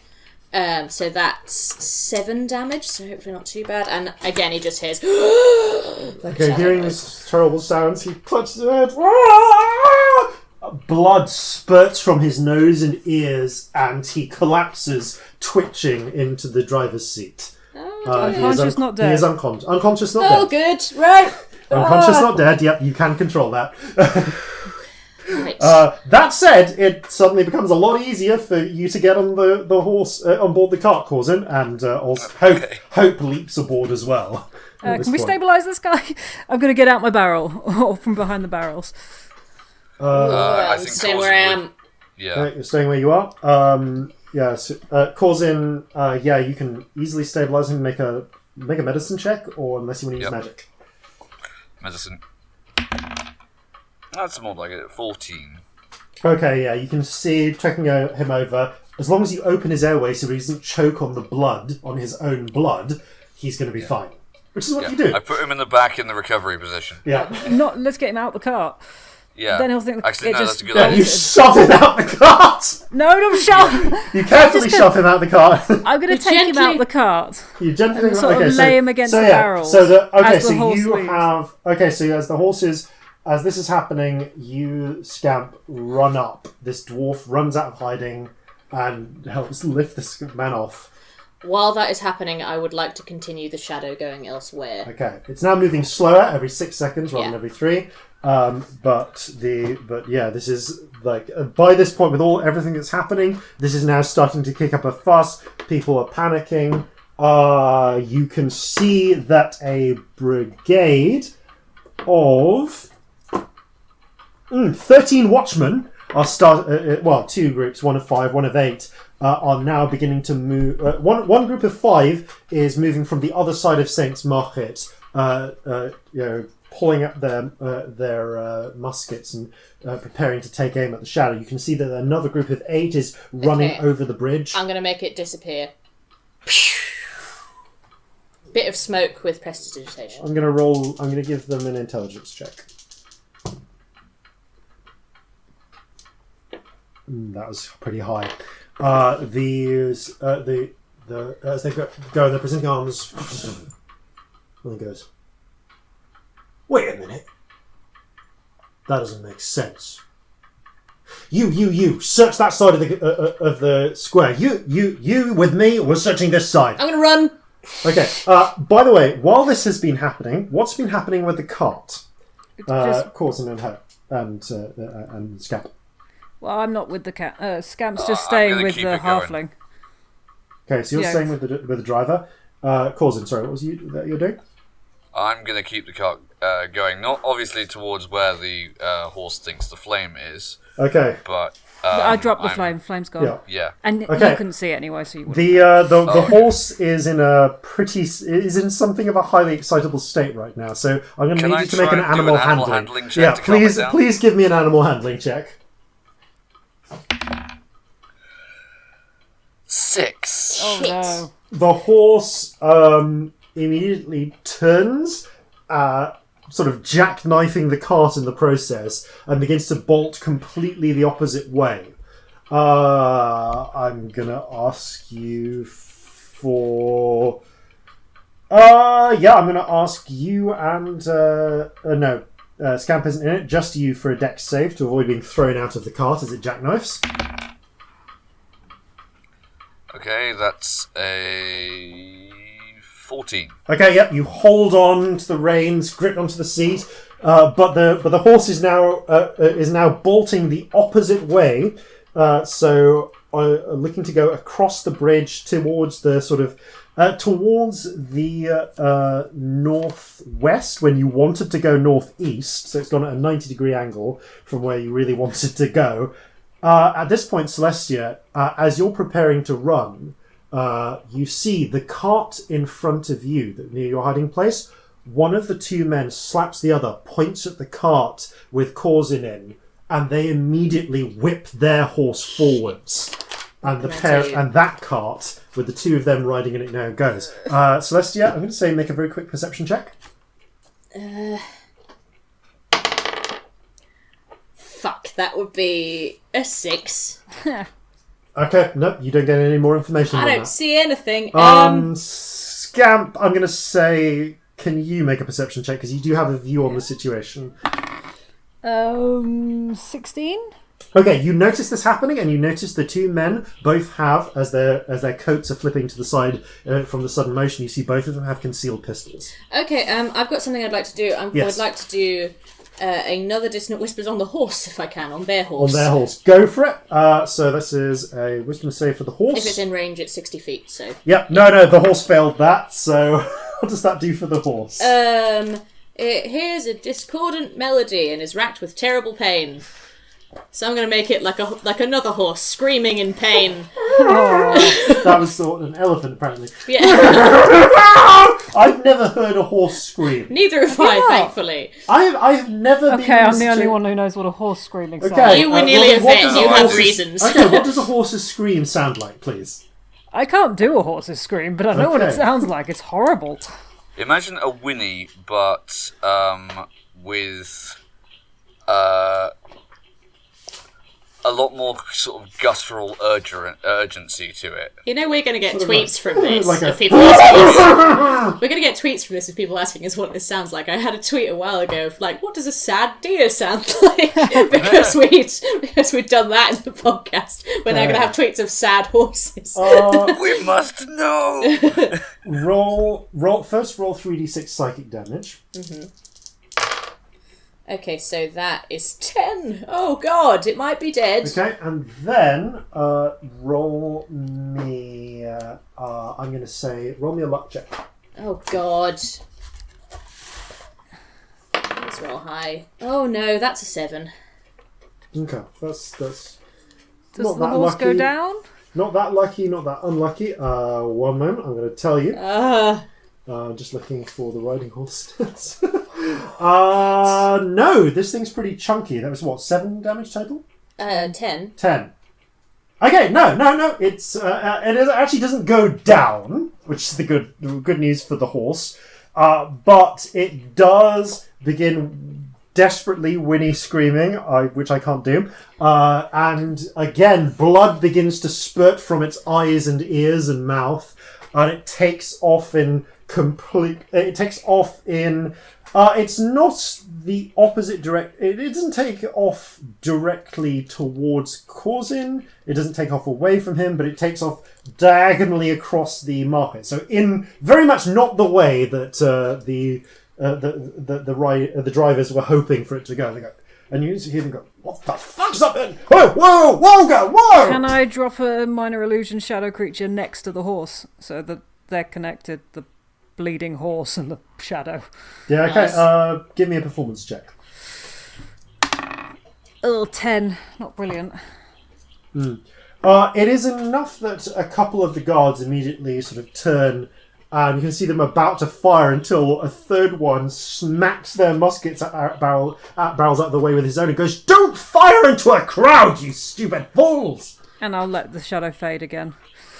Yeah, so their cart has now gone a different way to our cart. Their cart's gone in a different way to yours, at least for the moment. So, Corzin, you're back on the cart at this point. Give me another animal handling check to try and get this cart under control. Okay. Okay, that's a 16. Okay, you just about manage to get this cart this horse under control. It's still very obviously spooked and it's not happy about the situation, but it's willing to listen to reason. It seems to feel that it's now put away from You're going to have a this reasoned fire. argument. Okay, I'm pulling back with the reins. I'm soaring a little bit, which I know you're not supposed to do, Yep. but I'm attempting to hold it back and to make a number of reassuring noises towards it, like "Whoa, okay, whoa there now." Okay, Corzin, your passive perception is high enough that you've noticed what's been going on. That you haven't noticed necessarily that the cart was following you, but you see that another cart has now just gone off in a diagonal across Saints Market. People are rushing at them, trying to rush out of the way of this wild horse and these shadows. The marketplace is beginning to clear pretty quickly, but it's also making the bridges quite packed. When I see our cart starting to go out of the square, which I assume it is, it's going towards where we want it to go, I'm going to start running off towards where we were going to I mean, this is actually something I'm going to ask you to, Corzin. Up to you how you want to ride, because first of all, if you've got the map in front of you, you can see you're heading right now. The horse has been running towards the S on Saints Market.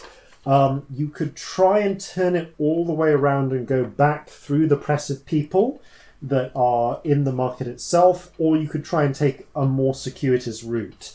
Up to you. Do you want to try and go more directly, which means passing through more people now and trying to fight past that, or do you want to go with the flow but have a more involved route to get to where you want to go to eventually? Well, I mean, if I'm heading towards where the S is now, would it not make more sense The big S, I realise that has 2 S's in it. Yeah, the S in Saints. Yeah. If I pull a hard right, I could go up past where... past the cathedral. You're right. Okay. Yeah, past the cathedral, then double back and go pretty much exactly the way I would have gone otherwise. All right, that way will take you pretty much directly into the path of the other cart, though. Okay. Not a good idea, then.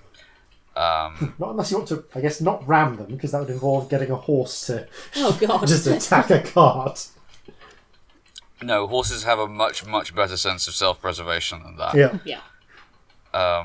I think in which case then, I'm going to have to just start yelling to the crowd in front of us. Make way! Make way! Okay, I'm going to call this an intimidation check, just because of the urgency. Okay. That's... sorry, that was cocked.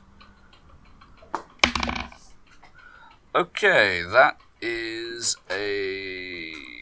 intimidation, dirty 20. Okay, the crowd parts like the Red Sea. Okay, you immediately go up. You're taking. So you're taking. Are you taking the indirect route or the direct route towards where you want to go? The direct route. Okay, yeah. No, you take the direct route, and it means that you're immediately cracking out Okay, as this is happening, Celestia, you immediately start running Yeah, to I where run. you want to go. I'm going to say, give me, and this is with disadvantage. You can either make a stealth check with disadvantage to try and slip away from the guards who are now investigating the square, or you can just run for it and give me an athletics check.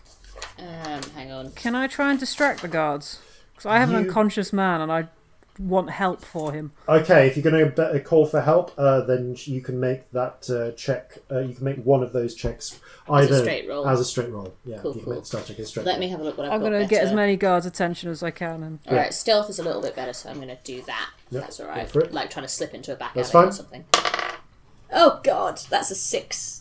Okay. Bollocks. Yeah, so Scamp, you pull the attention of 3 of the guards towards you, but you can see two more are converging, are sort of searching at you, and they notice you, incredibly snazzy as you are, even under the cloak, if you're still wearing it. Yeah. I don't imagine I'm flat out running, I imagine I'm slipping They away. all sort of try and slip away, and they go, hold up! Hold up! What? Yes, what? Have you seen anything? What's going on? Well, I saw some quite scary shadows, and I mean, the horses went mental. I don't know. Make a deception check. Fucking shit, bollocks, right? Come on, I've got good deception. That's 12. Right. Well, don't fuck about. Call the rest of the Ebon Guard. If they're in town, we could use their help. I'll go and get some help, thank you. And they immediately turn back to watching the rest of to dealing with. Fucking love being a bard so much. Trying to take care of things. Yeah, they rolled a natural 8 on that insight check. Thank God, because it wasn't so- good from me. So at this point, you have 3 guards. 2 of them are standing watch. One of them is now has now knelt down and is looking out for this for this poor unconscious, still bleeding in places, but probably not going to die from it. Halfling drover, and one of them starts questioning you, Scamp. What happened? What's going on here? Did you see anything? Shadow creatures, and one of them attacked this man, and his horse bolted. I don't, I don't know. That's all I saw.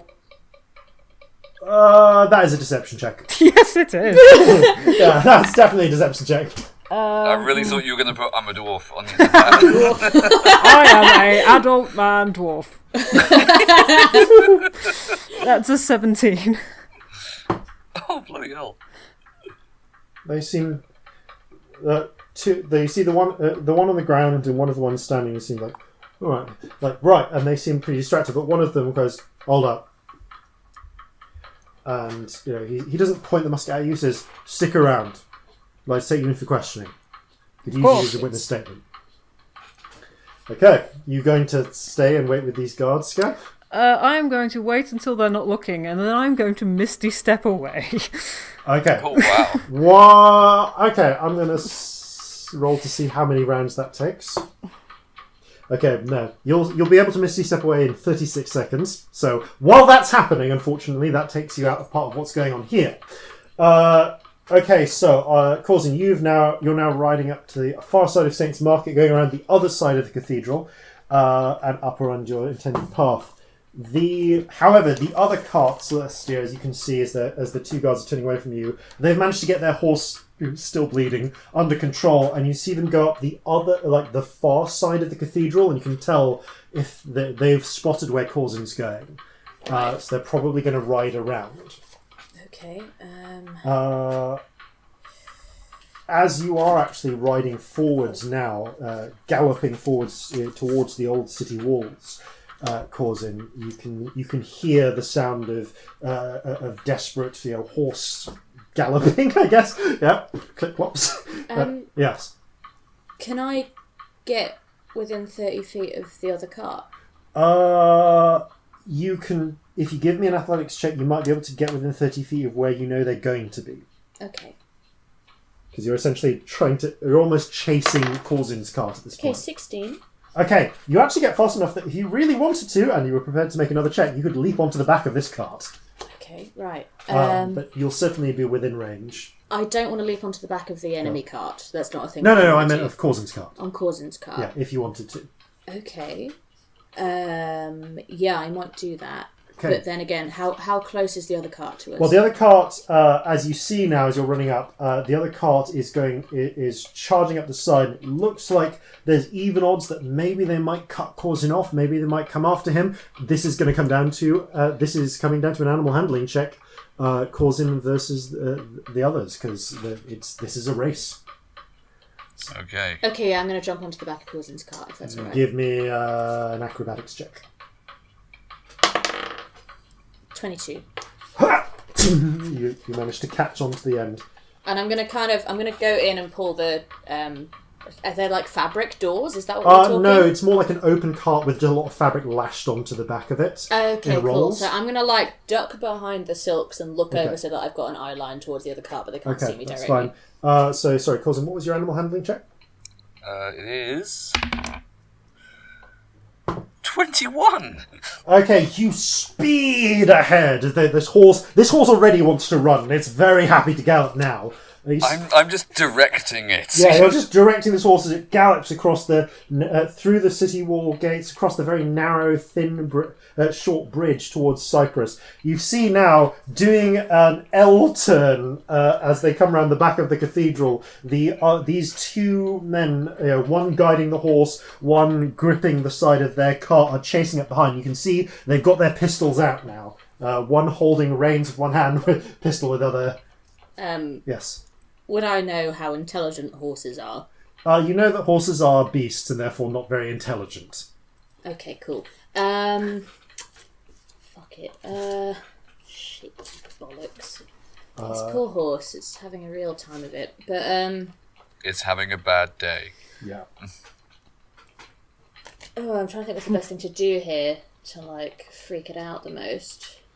Okay. Maybe... Firing a gun would probably do it, man. But Unless then we'd get loads of attention. Okay. Yeah. I'm gonna do another dissonant whispers on it, I think. Okay, so it's another... Yep, okay, give me 3d6 psychic damage. Might kill the horse, but fuck it. Ooh, that's really good. So that's 13. Okay, the horse just lets out...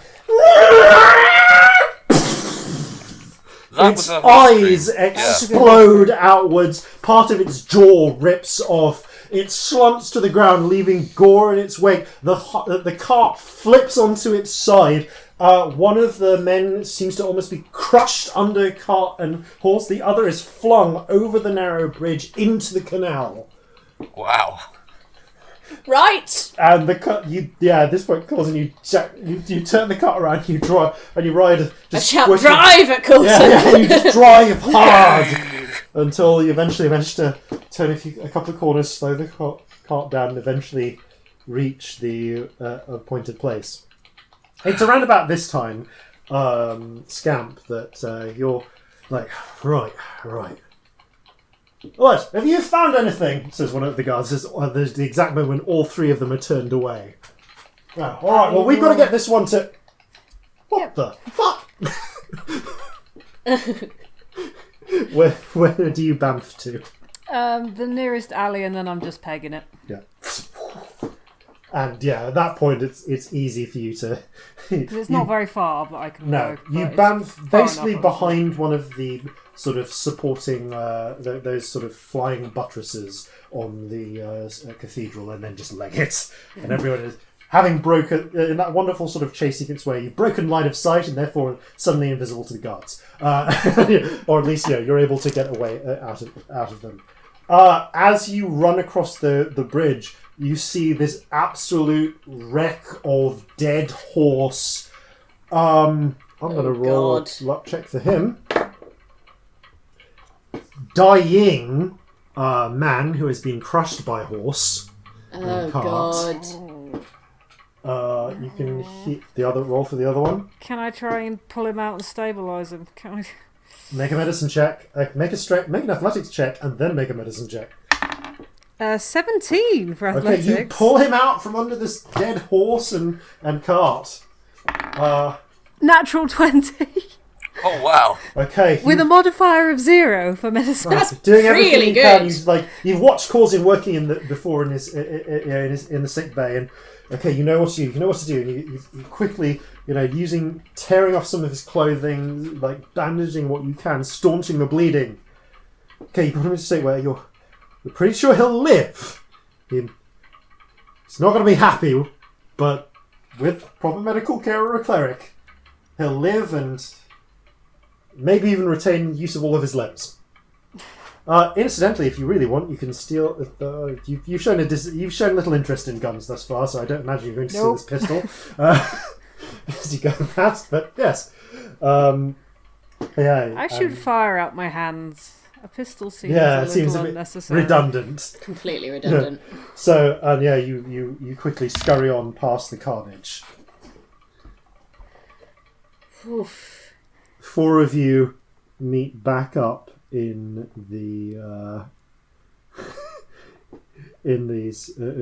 within the alleyway. Slowly stroking the horse, getting it to calm down. I can't reach its flank to do that. I'm basically having if I'm doing it from sat on the cart, I can maybe reach its hind quarters. Yeah. If I'm doing it from the ground, I can maybe reach its knee. Yeah. Hope helps you. Neither is a good option. Yeah. You managed, and once things and after about a minute or two, you see Scamp running in quickly into the alleyway. I think I just made a horse explode. I saw. Yeah, I think that happened. I didn't really know that could happen. Ew. Well, Chaos achieved. Yes, good chaos, guys, I suppose. Well done, us. Well timed. I think I recognised those men. If I'm not mistaken, I'm pretty sure those were. I think these were members of the Reynolds gang. They've been they're another gang. They don't. Judging from the way from those pistols, I think their plan was just to shoot the guards and take the cart. They must have been going for the same score we were. Should I have let him die then? There was one that was dying? What happened? We prefer A horse landed on him. Oh. Truth, I would not have. If it came to a gunfight, I still would not have wanted you to kill him.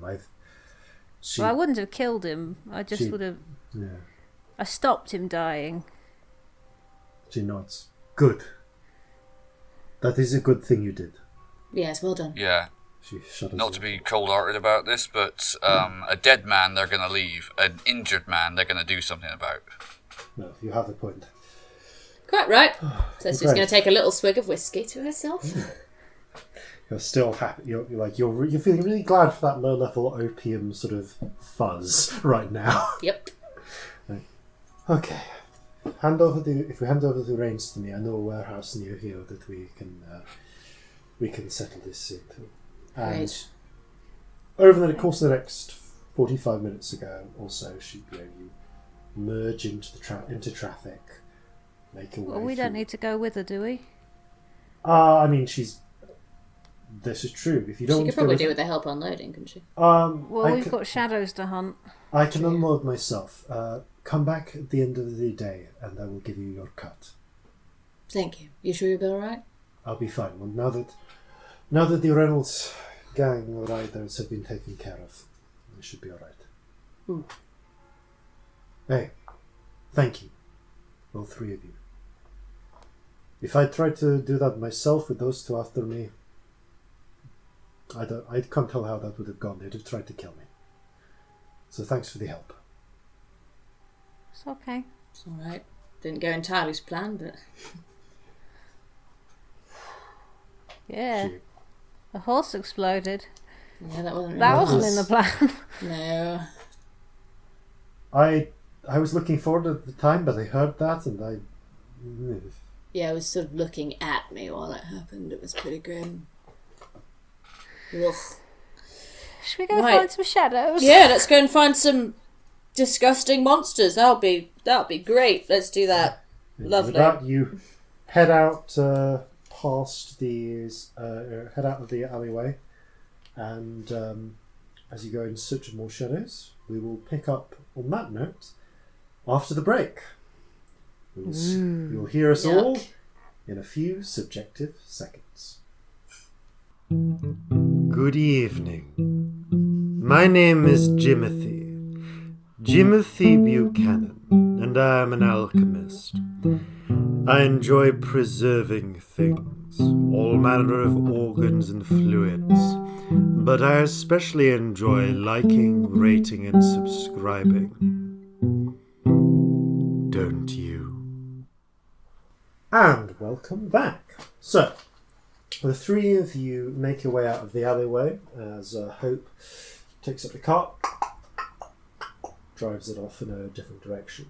As you make your way out, you actually pass by a tall building of slightly old-looking but still well-mortared brick.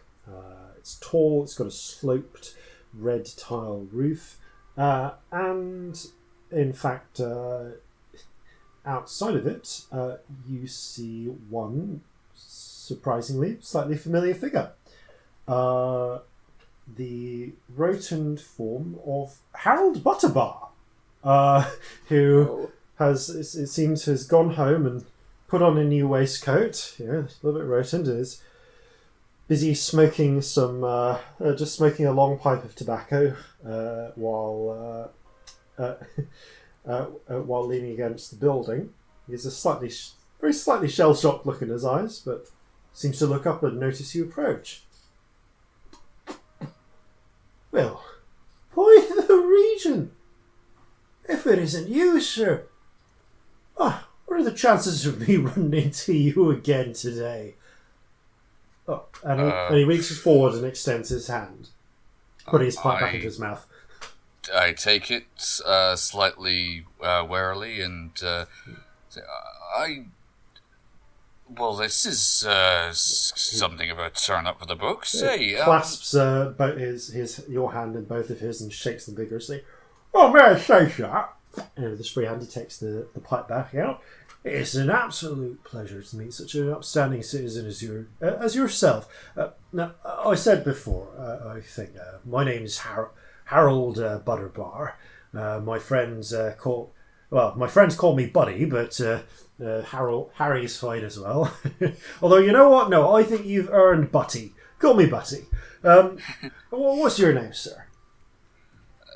Corzin Horhace. And to be fair, I think I was just perhaps in the right place at the right time. Well, I thank the region that you were, sir. Now, forgive me. I'm having a bit of a morning. If that wasn't enough, my overseer is telling me he thinks there might be rats in my grain. He gestures up to the large building, which you now recognise probably is indeed a grain silo. But that's all something I can sort out myself. Listen, I've got a lot of stuff to deal with, but please, I've got a house up in Victor's Grove. If you're free tomorrow or the day after, please come. Bring your friends. I'd love to have you around for afternoon tea, maybe even dinner. Well, that sounds very nice.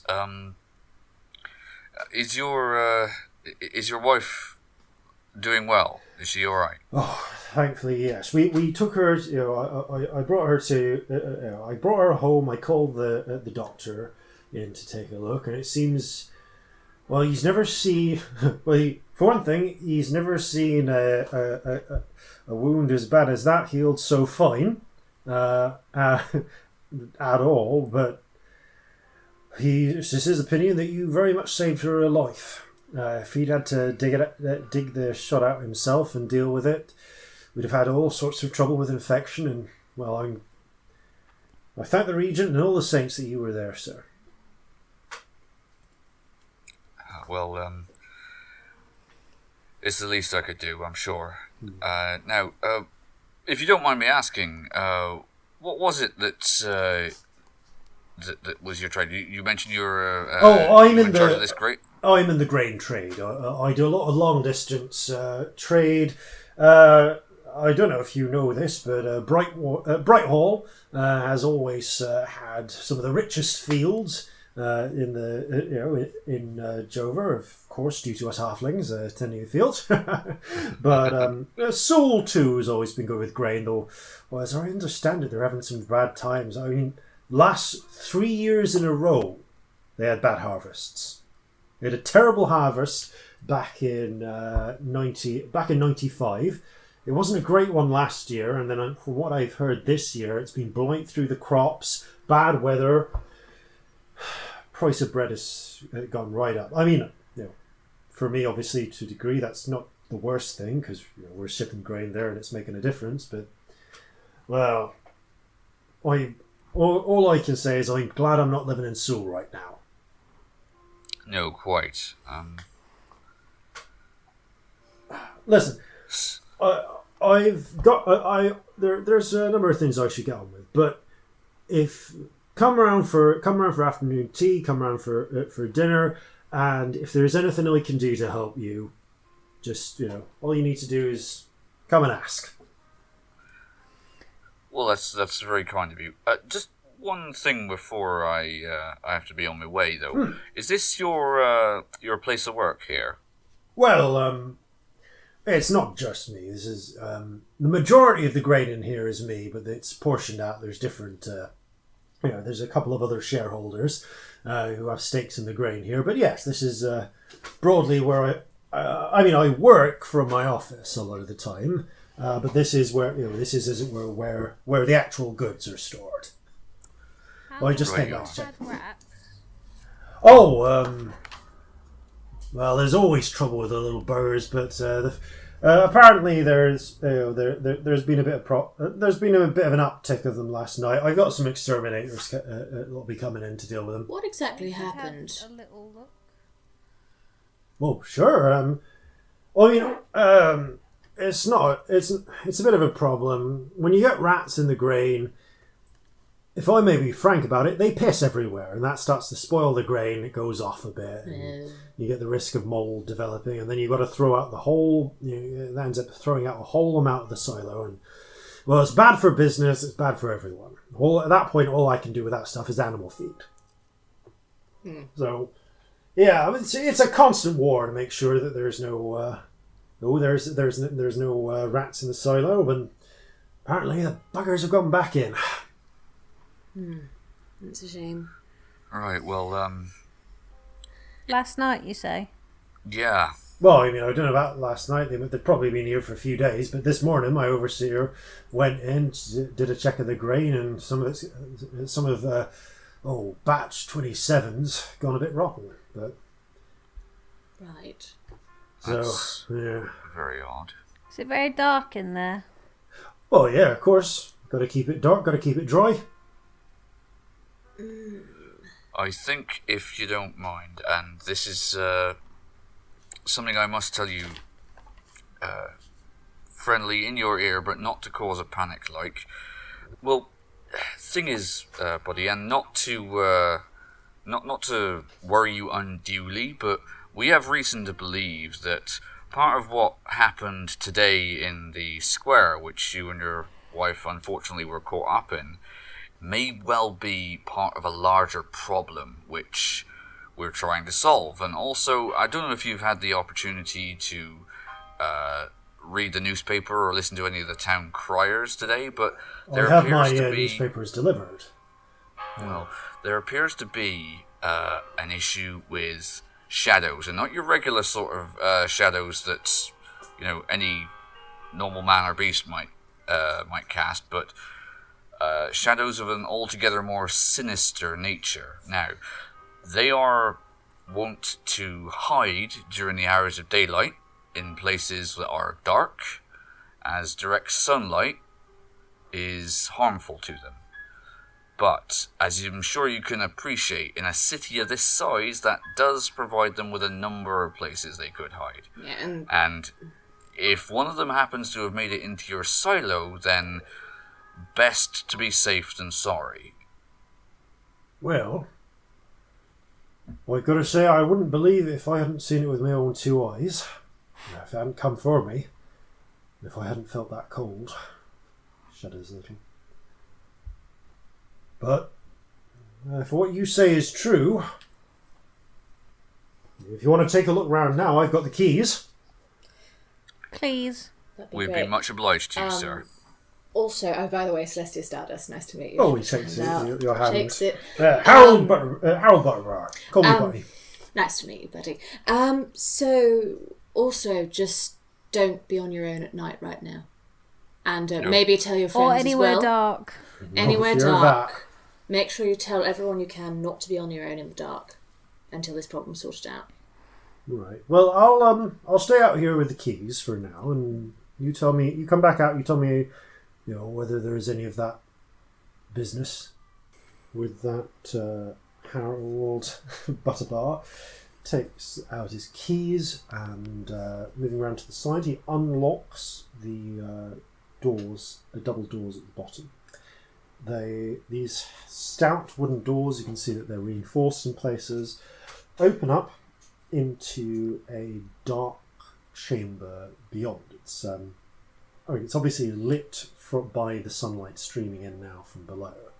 And you can see that the way that this is arranged, the whole of the silo is broadly hexagonal in shape.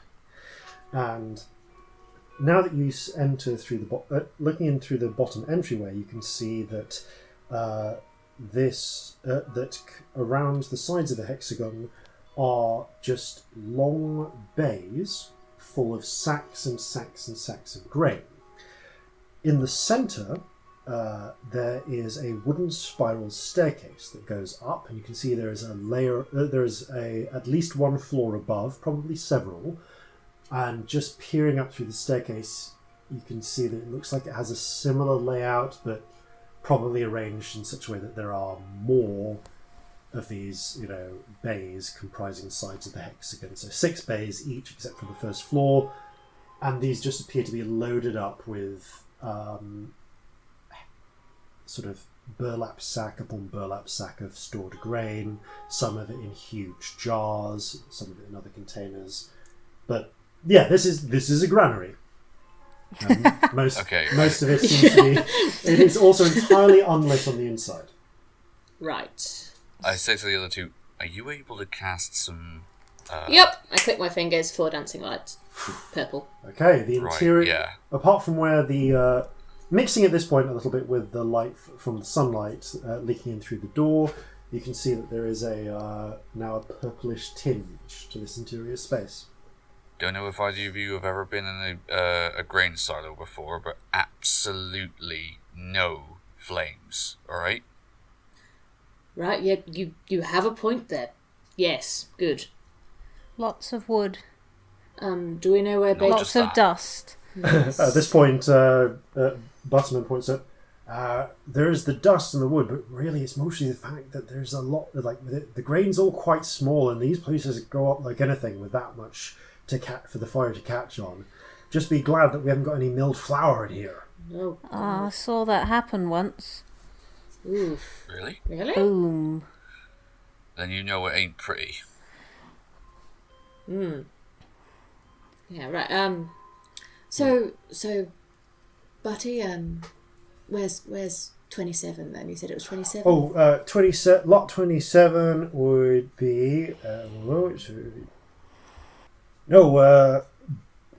so Bay 27, that'd be up on the the fourth floor, which is to say the 5th story. Okay.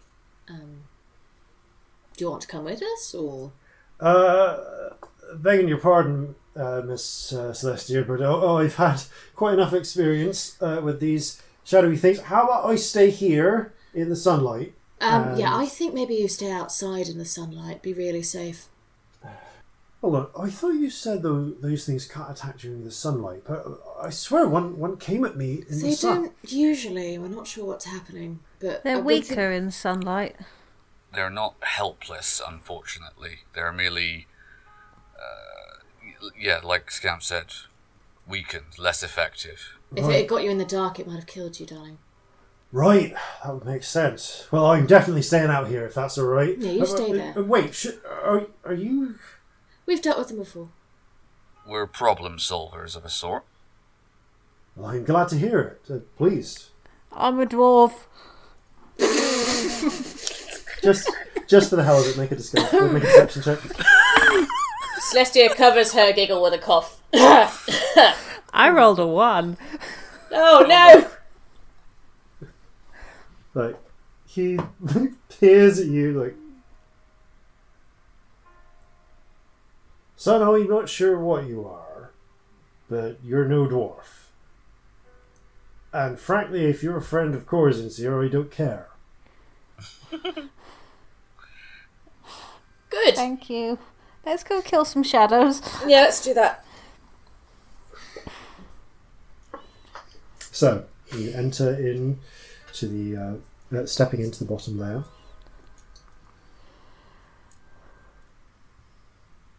The silo is quiet. There's not much sound. I'm going to keep us surrounded by light. Okay. Good on you. As you make your way up, there's just the great creak of the steps of the wooden spiral staircase. Going up through the first floor, looking around, there's just 6 more bays of grain. Second floor, third floor. By the time you got to the third floor, because of the narrow stairwell, there's almost no natural light. Everything is just illuminated in this purple glare now from the 4 lights that is gently spinning around you as you ascend. Okay, I'm going to keep an ear out, not only for the scurrying of rats, but also if this makes any sort of sense for something being quiet, so something that sounds like it is quieter than it ought to be. Okay, give me a perception check. That is a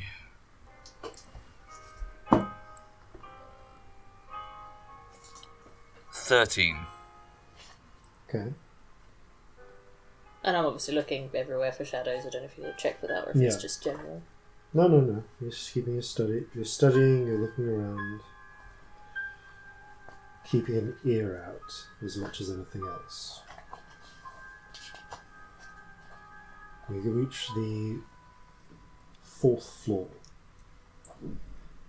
You can see where in one bay, marked with little 27 in paint, one of the grain bags has been left open, presumably where the overseer checked it earlier today. And you can, looking at it, you can see that there is you can see the grain, grains of wheat from the looks of it. And yeah, some of them seem shriveled and dark. Others you can see just faint amounts of a grey grittiness that might be mould. But they don't look covered in piss particularly. I mean, I'm gonna say make a nature check. Lol.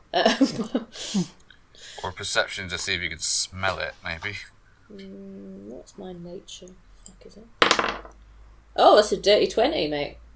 Okay. Actually, this is an interesting one. This doesn't quite. You can see how it could be mistaken. Like, so this is a weird one. The little bits of grey fuzz do look like mould, and they do look like that. Possibly, this is the result of spoilt grain from rat piss. The wizening of some of the grains, however, making them like dark and small, like they've been through winter, less so. Corzin, at this point, you're sniffing around. You do actually smell what smells like very old rat pee. But as you're looking around, you see there's a little smudge of shadow in the corner underneath one of the grain sacks. It's kind of hard to make out exactly what it is. I stop dead and stare at it. Give me another perception check. Do we notice this? You notice Corzin See where stop. he's looking. Okay, that's worse than before. I mean, I'll let That's anyone. 10. Yeah, Okay, I'm that's gonna enough. 10's enough. That is a dead rat. It's about 20. It's about I want to say 8 inches long, and it looks desiccated, like something sucked all of the fluids out of it. Oh. Ooh, like a raisin. Yeah. Ooh. So we got feckin' rat shadows now. And it's that moment that you, looking round, you see that you find yourself suddenly counting your shadows. 1, 2, 3, 4. Oh. Everybody roll initiative. Yes! Not on that one. Ooh. Oh shit. 9. Dirty 20. Okay, so 13. So 20 from Scamp, 13 from, was it Corzin or Celestia? Yeah. Corzin and Corzin. Celestia? 9. Okay. Let me just get some. Let's roll a. Okay. Right. So, Scamp. Just for free, roll me a perception check. 10. Okay. The only shadow you can see right now is one that seems to. Looks like Corzin's shadow. And it very much exactly matches Corzin's shadow, but it's peeling along the floor, masking itself almost within Corzin's actual shadow. But you can tell from the look of it, you can tell from the way that the light's shining which one's the real shadow and which one is the shadow. Okay, so fire is all I've tried on these, so let's try something different, but not spend a spell slot. So I'm going to try frostbite. So, Okay. So con save. Con save. Oh, interesting. Okay. I just sort of point at it and go, ah! Okay. That is a failure. What does remind me what frostbite does? Well, 1d6 cold, so that's 4.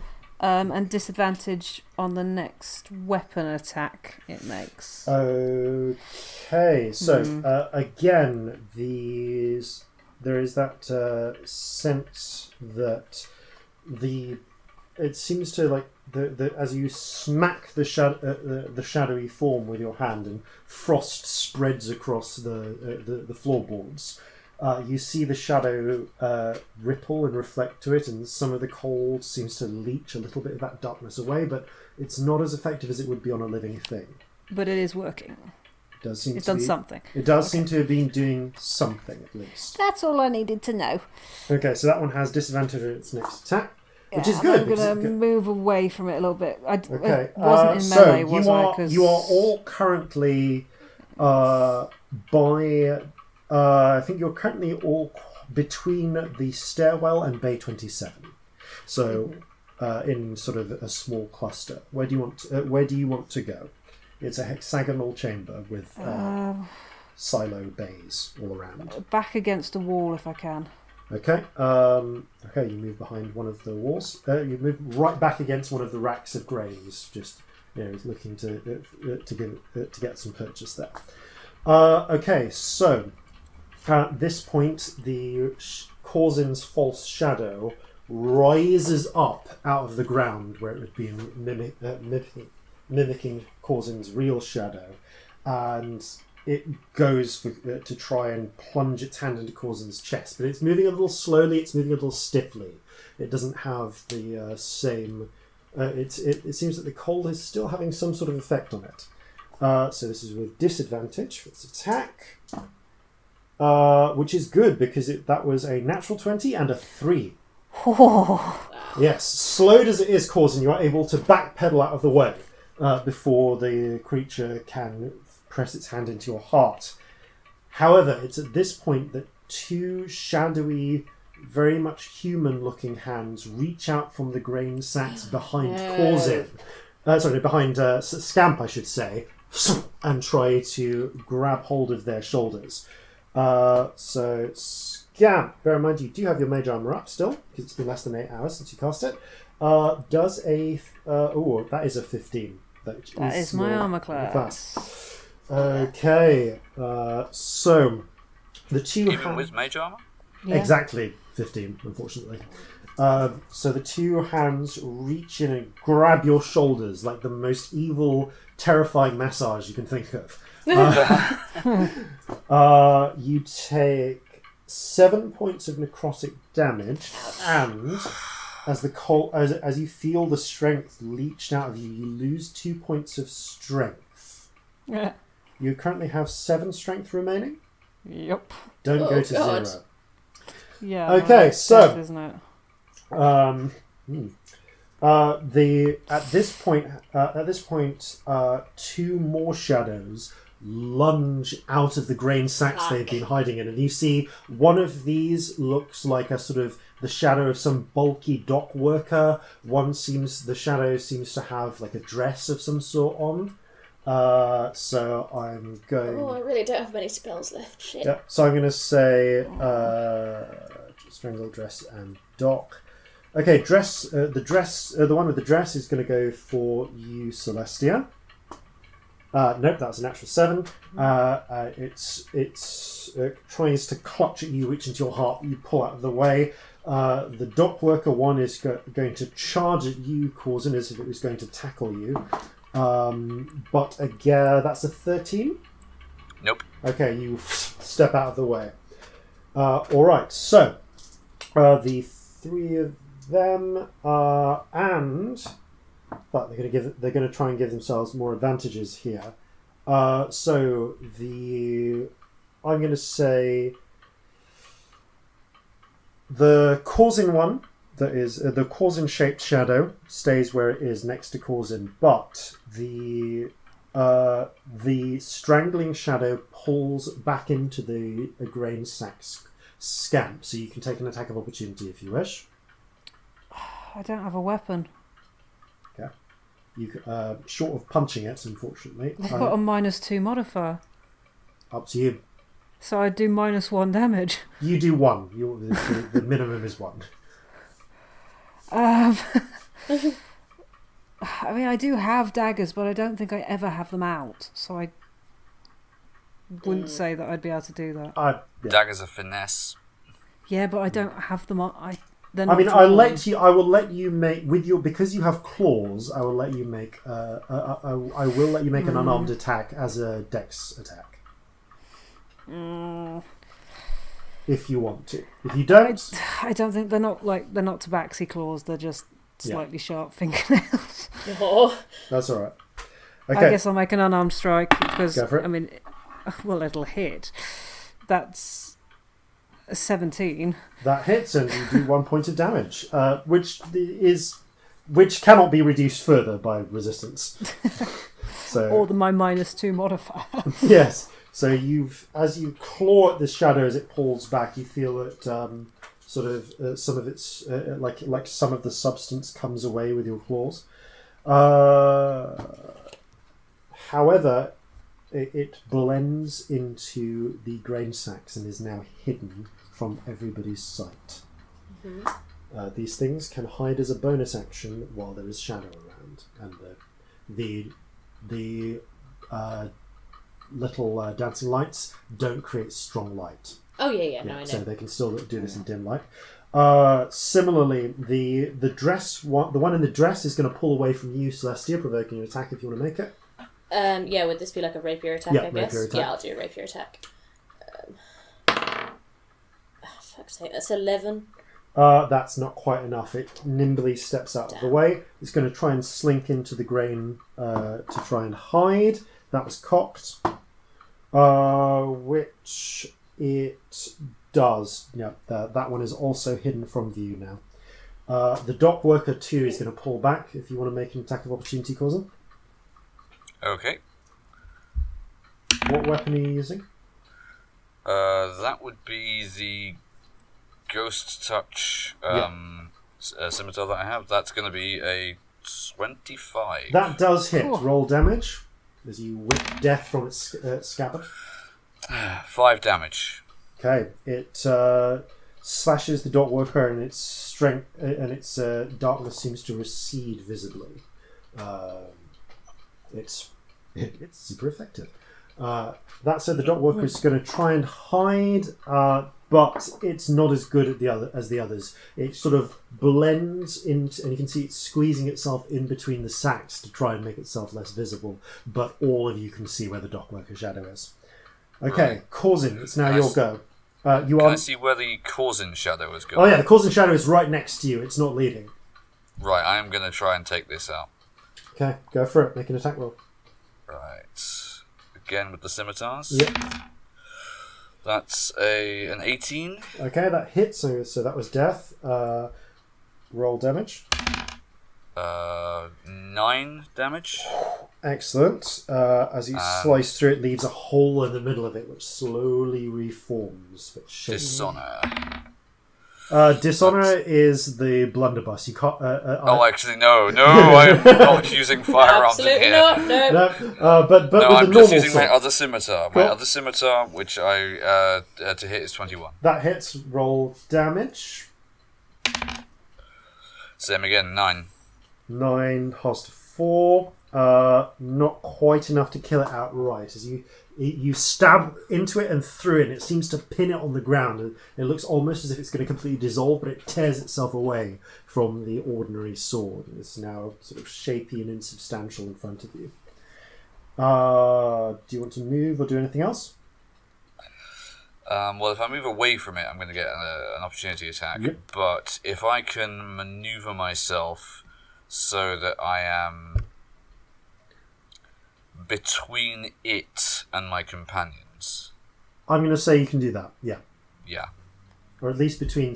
You can at least maneuver it so that you're between it and Celestia. Scamp is still up against one of the silo walls, silo racks at this point. Okay, yeah. Speaking of which, it is Celestia's go. Are the shadows within 20 feet of each other? Like how many? Yes, because this is a very narrow space. How many can I get in a 20-foot cube? The whole place is, it's 5 foot in the centre, there's things, and then 10 foot by 10 foot. I'm going to say, based on where they are, you can get all but the one with... Well, I mean, I don't know. That's the thing. You don't know. You can definitely get... Where I saw them going, okay, from where you saw them going, assuming they're still in the same place... Obviously, yeah. You can definitely get the dock worker, which you can still see, and the Corzin-shaped shadow. But with the other two, you've either got to get... You could do like one side, call it the north side, or the south side, but not both. Okay. So you've just got to pick one side or the other. Well, neither of them were injured, were they? One was... The Strangler was very slightly injured. North. I'm going to do... I don't know which one that was, but it doesn't really matter. Yep. So I am going to do Fairy Fire, which I believe I don't have to see all of the things to do. It is just a 20-foot cube of my choice, and creatures within it have to make a save. You can check in the book. If you want to. No. I'm certain it doesn't, because the whole point of Fairy Fire is that it outlines invisible creatures. So, yeah. Yes, okay. So useful in this situation. Yeah, I can Okay. only do it once a day, but I figured now's the time. These fine purple lights begin to coat all of this area. It outlines objects as well, outlines hilariously. objects as well. Also, that does get rid of the lights, but the shadows will now be glowing. Okay, the shadows are now glowing. Okay, as are all... I'm going to say that the two that you can see are glowing now with this faint outline. The grain sacks are glowing as well. You can't see the two shadows that are still hiding. Mm-hmm. It doesn't automatically reveal them because they're not invisible, they're hidden. But you know that they will be coated with the fire when they come out. We'll be able to see where they come out, hopefully. Yeah. So, do you have anything else you can do? If the lights have gone, then Corzin can't see. Oh, you can see by Fairy Fire. Okay, right. Yeah, it does emit the same kind of light. So I've gone twang on my guitar, I've thrown 4 lights, I've thrown the cube of light out, and I think as my bonus action, the rainbow spirit is going to sort of tangle itself up in my hair and flare out like a big sort of mad flare thing. And I'm going to turn to Scamp and Corzin and do a pose with this sort of mane of imaginary rainbow hair flaring out of me. And that's my mantle of inspiration, and you'll get 5 temporary hit points, and you can move wherever you want to without provoking an attack or a reaction or whatever. I need to see fan art of this. The electric guitar will not be invented for some decades to come. But if you can just imagine a strap whale going on. Yeah. Okay, yes. You can also move. You've used your reaction already, so you can't move. Everyone's used their reaction to attack, so they can't move as well as part of it. But they do get the Can they not move? Yeah, they can immediately use their. They can immediately use their reaction to Never move. mind. Sorry. But everyone does at least get their get the temporary hit points. Sorry, how many temporary hit 5 points was that? Right, got it. Okay, so Scamp, top of the round. Unless you want to move all Celestia, I'm assuming you're staying kind of close-ish to Corzin, but Yeah, I think I'm going to stay where I am. cool. I don't think there's anywhere good I can move, really. Yeah, you're by the central stairwell. Okay, Scamp. Okay. So I can see 2 of them, can't I? Yeah, yes, you can see the dock worker who is doing a shit job of hiding, and you can see fake Corzin. Fake Corzin is barely there now. Okay, I will twin a chromatic orb then. Just level 1. What kind of Get my little diamond out. what And kind I'm of going power are you using? I'm going for cold because it Okay. won't set fire to the building. And I'm going to Tides of Chaos on the dock worker. Okay, Tides of Chaos on the dock worker. Tides are now active. So that's a 17 for him to hit. That definitely hits. And then the other one is... Oh, no, I should have done it the other way round. That's an 11. 11 is just not quite enough. Okay, roll damage for the dock worker though. Okay, that is... Oh, kind of rubbish. That's 9. Halved to 4. However, it does at least you can see as the spider web of cold spreads across the grain, withering and shriveling the bits of grain that are exposed. You can see that the shadow is lessened and starts to shiver from the impact in its own strange way. Okay, so that makes it the shadow's go. Scamp, you still have a bonus action if you have one. You have your movement. You're currently. I don't really have anywhere I can move that's worth. I'm not. Am I in the fairy fire? They're in fairy fire. I should have had advantage. You should have had advantage. Give yourself you advantage totally for the other one. Yeah. Oh, that'll hit. That's like 20 something. Okay, yeah, no, that hits. Roll Sorry, damage mate, just I for the should hell have of it. reminded you. That is 11. Okay, as the second didn't need to Tides ball of Chaos, hits, but I did it. No, but you did it anyway. As the ball of frost hits it, the whole of the remainder of Corzin's shadow is just covered with spiderweb cracks of frost, which then... and the whole thing just falls as a shower of diamond dust. The Corzin shadow has now been destroyed. Excellent. Which means that he's not going to immediately attack Corzin. Yay! Good. So these at that point, then they're going to pick their targets. Strangler, the strangling shadow, will come right back out from pretty much where it was before. It was just playing mind games with you, and is going to try and murder Scamp. That hits, unfortunately. It got to strike from hiding, which gave it advantage. So that means Scamp, you take 10 points of necrotic damage, and you lose another 4 points of strength. 4 What are points you of strength. on? Yeah. 3. Fuck. Yeah. Can I... Hellish Well. Rebuke, does it use... Yes. Is it going to be... use your reaction, but you can. But use it's right lots of fire. Is it? It's actual flames around, isn't it? It's not a... I'll just double check, but I'm think pretty it's I think sure it is it's flames. Yeah. I'm pretty sure it is flames. I'll just double check if there's any choice. It says they're wreathed in flames, but I don't know if that's going to hit the rest of the room at all. It's wreathed in flames. I'm going to say make a wisdom check. Well, that's a 3. It's all going to come down to how tightly you can control the flames, you guess. But it's a snap decision on whether you use them or not. I guess I'll do it. The damage is too good to not. Go for it. I'm so badly hurt. Okay. So, is it the one that's strangling you? Yep. Yeah, it's got to be the one that hit me. Yep. That's awful. Oh, that's really bad. 12. What's your save DC? 15. Just failed that. 14. So it takes 12 halved to 6 points up. Does it have well, it doesn't matter because it failed it. Do 6 points of damage. Still, though, you see the flames wreathe it. Can I ask you for an Arcana check, please? Oh, shit. 6.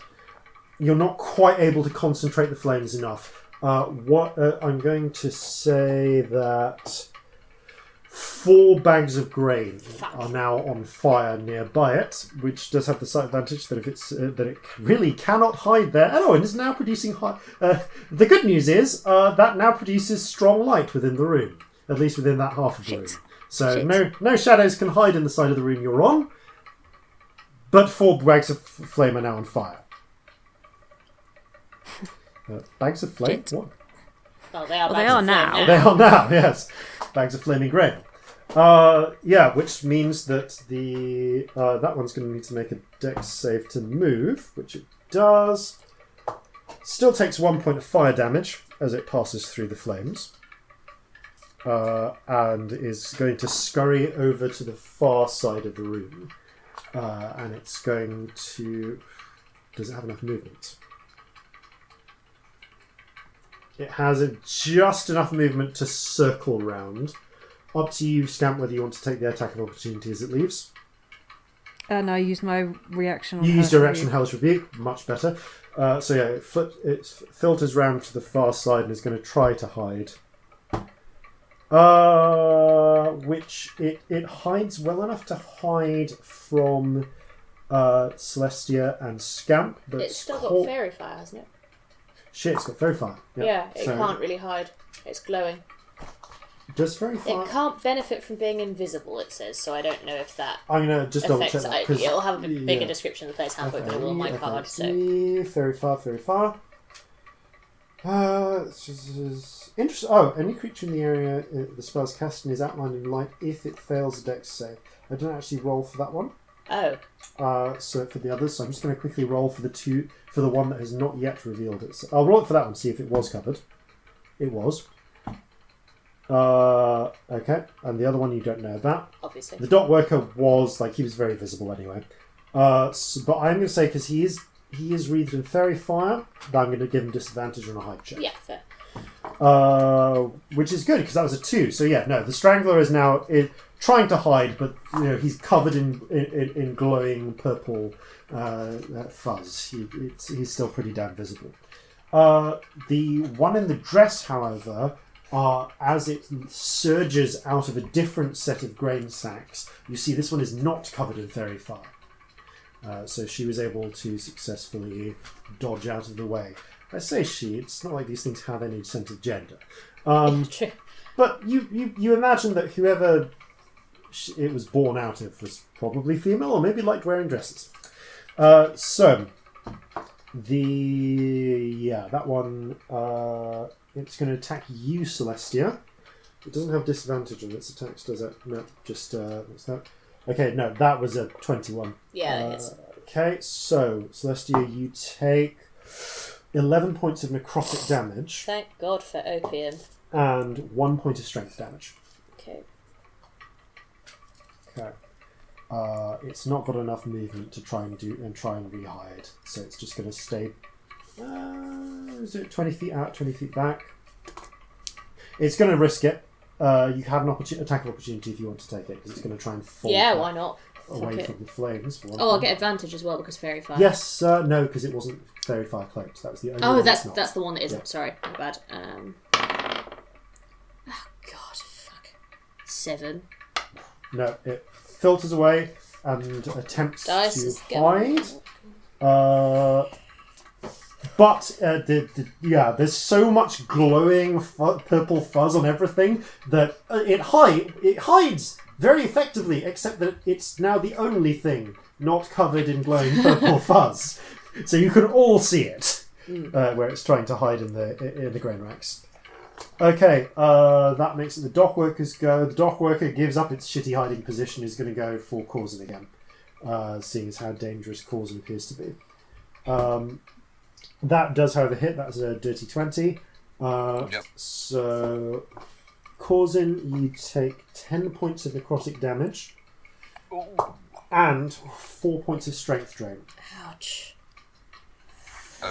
As it Okay. plunges, as it tackles you, it passes through you. But as it passes through you, in this weird rugby tackle, you feel it draw all of the warmth out of you. So functionally, my strength score is now 30. 2 less than it was, yeah. Oh, 2 less than it was. Like, your strength modifier is 2 less than it was. Oh, right, okay. So, yeah, my strength modifier is now +1. Okay. Yeah. Okay, so, that does, however, make it Corzin's go. It's now, the dock worker is now behind you. Right, I am going to Because attempt it cannot hide on that side of the room. There's too much fire. Yeah, I am going to end this thing. Okay. Make your attack. That is a 22 to hit. That hits! And don't forget, you get advantage because he is on. He is. Okay, I'll roll that again. Just on the off chance you get. A crit. I rolled another 22. Okay, Okay, right. that's fair enough. Roll damage. First lot of damage.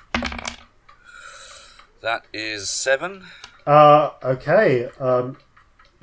Yeah, as you strike with dishonor, the blade glints with reflected moonlight, and you just see this silent scream as it tears it in half, and the wisps of shadow just evaporate completely. The dock worker Excellent. is gone. You can still see the strangler and the dress wearer. Okay, I can get to either, presumably. Yes. Right? Okay, I am going to... They're both on the side of the room that is not currently on fire. Okay, I am going to attempt to impale the strangler through the back. Okay. Although, do they even really have that? It's hard to tell.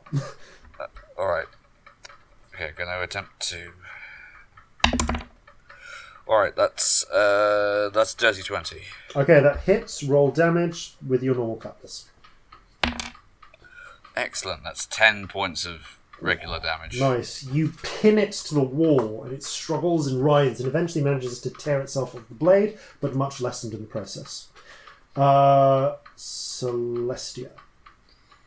Okay, I'm going to use my bonus action first to Yep. kick my heel up onto my xylophone, go ding, and cast a little healing word on Scamp at level 2, because I don't have a level 1. So, yeah. Excellent. I'm gonna It's do not that. health that's my issue.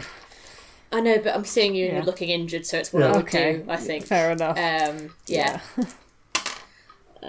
So you get a lot, actually. You get, 13 points. Not that you need them, but you get 13 points of health back. Thank you. And then I'm going to look at the one that... Is that shadow still near Scamp? No, the Strangler, the Scamp is next to the Flaming Sacks. The Strangler and the Dressmaker are both on the other side of the room, both now visible to you. The Strangler is not in a good state. The Okay, Dressmaker is so- unharmed. The Okay, so Dresswearer. there's nobody directly near Scamp right No. now. Okay, I think I'm still going to go with what I was going to do because I think it could be helpful. So... What can I do here? Or should I just try and take out the Strangler? Yeah, I'm going to look at the Strangler and go, the fuck even are you anyway? You don't even have a real form. And I'm going to cast Vicious Mockery. Okay, wisdom save. Nice. Yeah. That's a natural 3.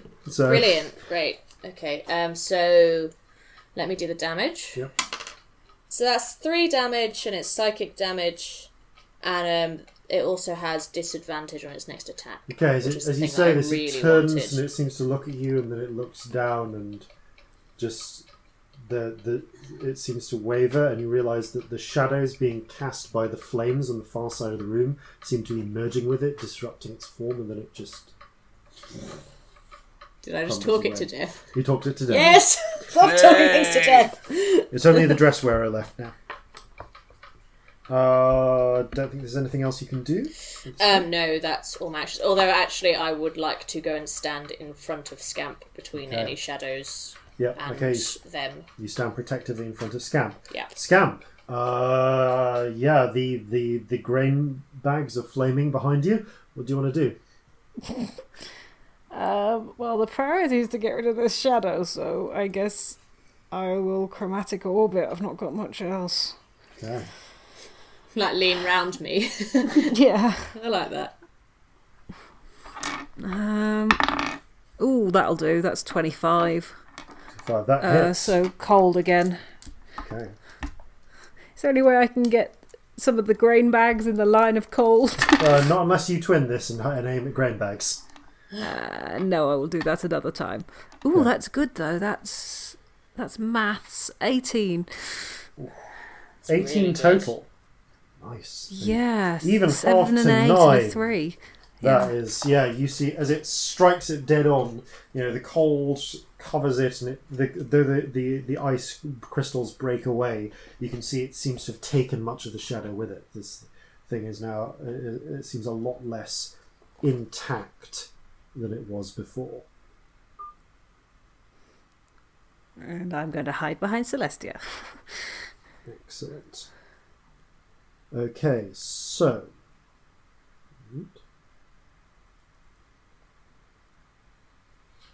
There we go. Seems we were having some sound issues there. So, the hiding behind Celestia, yep. Okay, it makes it the dressmaker's turn.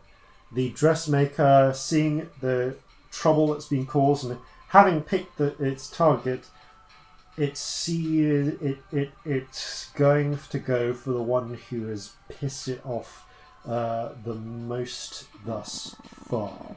So it lunges. It's going to lunge and try to get to Scamp.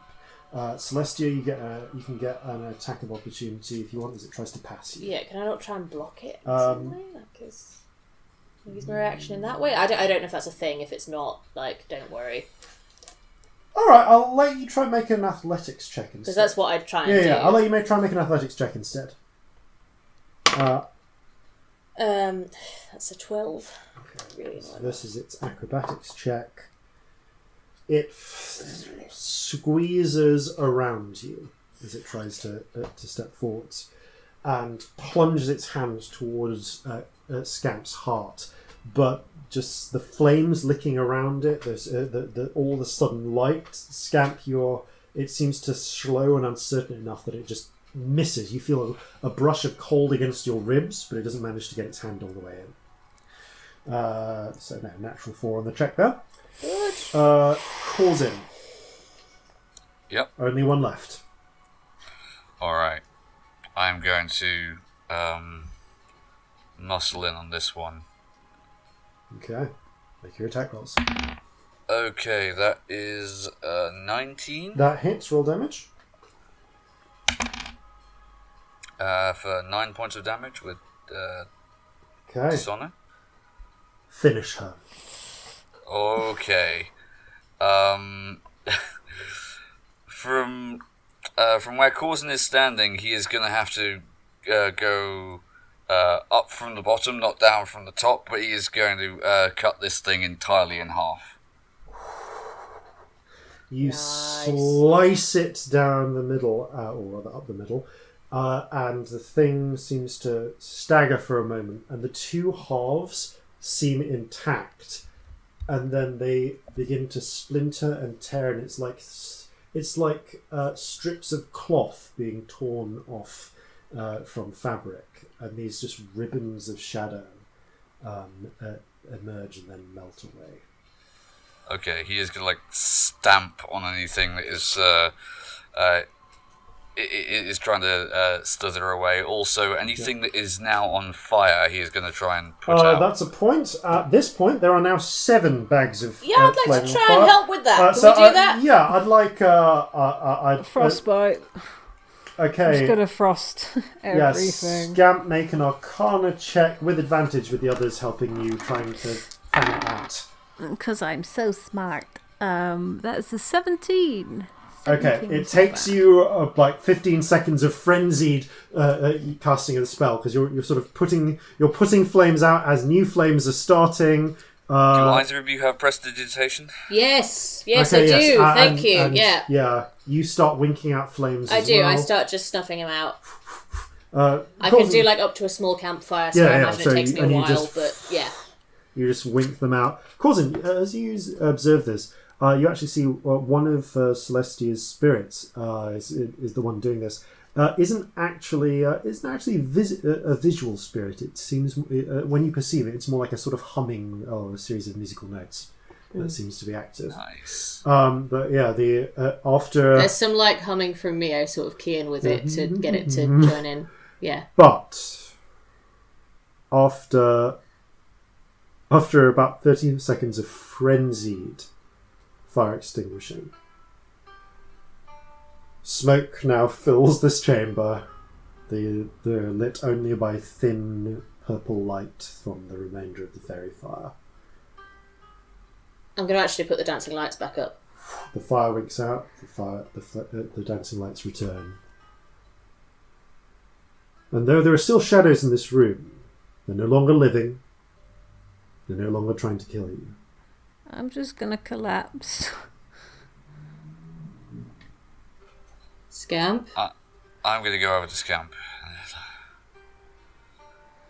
Scamp, can you stand? Are you alright? I don't know. I'm going to pick them up. Your limbs Put them on my feel hip, sort of thing. cold and weak. What's going on, sweetheart? Do we need to get you somewhere? I need a nap. Okay, we can do that. This is going to pass, Scamp, I promise. They did it to me before, you remember? I got all weird for a while. Then I went to sleep and it was okay. I You feel see- so weird.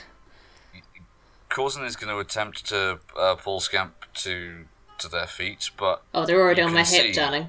Oh, alright, okay. Yeah. Like a baby. But it's a case of... he realises a second too late. Oh, wait, no, I'm also somewhat affected by this, but...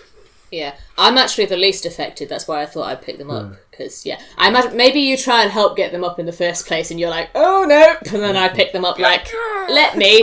There we go. Also, the image of you trying to pick Scamp up is hilarious. Corzin probably could when he I know, is in his and we right. have to do that sometime. We really do. It's so cute. It's so cute. Fan art, please. Again, I say this every so often, just in case anyone will, because it would be so good. Yeah. But yeah, so I'm gonna carry Scamp out, but at the same time, before we on each floor, I am putting the dancing lights round to every corner just in case. Okay, yeah. There's Yeah. one more floor Okay. above, and you check that, and you make sure to check it all the way down. But it seems Corzin is going to keep an eye out for rat-sized shadows, because there was obviously a desiccated rat in here. roll me a d20. Can I help? I suppose I can. 2.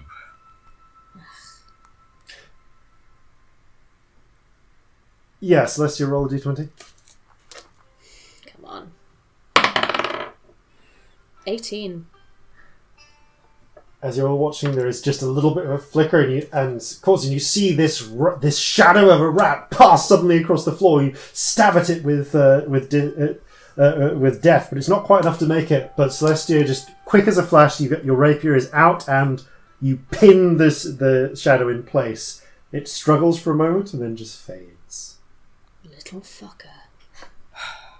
So, well, I was worried that might have been the case. Well, let's hope there's only one. We best check these other floors before we leave. And you do, which takes you about 15 minutes, just making sure, but no. It seems this was, in fact, the only rat, or had been the only rat, that had successfully made its way into this otherwise well-kept silo. Well, that's disturbing in any case, because it means that it's not just humanoid game it's going to go after, it's anything. Yeah, I sort of hate that. Anything living. Ugh. Make an Arcana check. Okay. Anyone who wants to. Yeah, go on, I might know this. I'm gonna have a 19. little nap. Okay. 10 from me. Yeah, with a 19 Corzin, you get the feeling that probably just because of the nature of the desire, it would seem to prey upon large quantities of life, and as well as maybe having an attraction to sapient life. Most likely these things would very much prioritize human targets. It seems likely that the rat would just happen to be the only thing within reach during the daytime in their lair. Fair enough. That's So desperation rather than Yeah. somewhat comforting, but nevertheless, it's like, I mean, the implications of this still are quite disturbing. Like, Yeah. if you've got a stable with a horse in it, or if you've got a, I mean, goodness, you get a building that has termites. You know, there's all kinds of potential shenanigans. Yeah, that could go on there's with so this. many layers in that would like, oh my god, like I can't even. As you're discussing this, you reach the bottom and you Oh, can that see... wasn't an in-character conversation. No, that was very much Fair more enough. inside As you're voice. pondering this, you reach the bottom and you can see Harold Butterbar sort of twiddling his thumbs, pipe kind of in his mouth. He takes the pipe out, looks at... Oh, boy, the Regent, I'm glad you're all right. I heard a bit of a ruckus up there. Yeah, I'm ashamed to say I didn't want to investigate. no, you were quite right to stay outside. There were 4 of them. 4 of them. Yeah. We got them sorted, but I'm sorry to say that we spoilt some of your grain. It was a bit of a fire. We put it out. Don't worry. It's all good. But there are a few... Blast the grain. I'm glad you got rid of those monsters. Do you happen to know if there's a cleric nearby we could take our friend to? They seem to have taken a Just turn need for a the worst. nap. Yeah, it worked when I slept last time. Well, you know what? Yeah, I mean, the nearest cleric to here, you probably want to go straight... We could take our way down to... I mean, there's always the cathedral. I but can't go in there. tell you what, I know some people who... I've got a few favours owed me. You come back to my house. We'll make you up a sick bed, and I'll see if I can't get someone to come. I just need to sleep.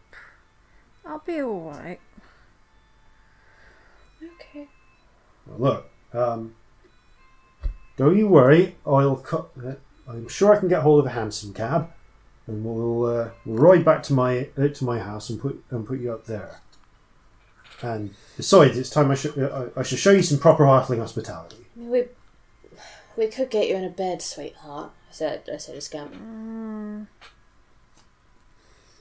Bed's good. I don't think you'll need to get anyone. I think just the bed would be lovely if you wouldn't mind.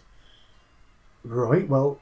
All right. Well, let's get you to bed. Let's get you to bed. We'll see what they're like when they wake up. Then, Yeah. Oh, there's more shadows. darling, you're in no state to deal with anything right now. We're getting you to bed. There'll be more tomorrow.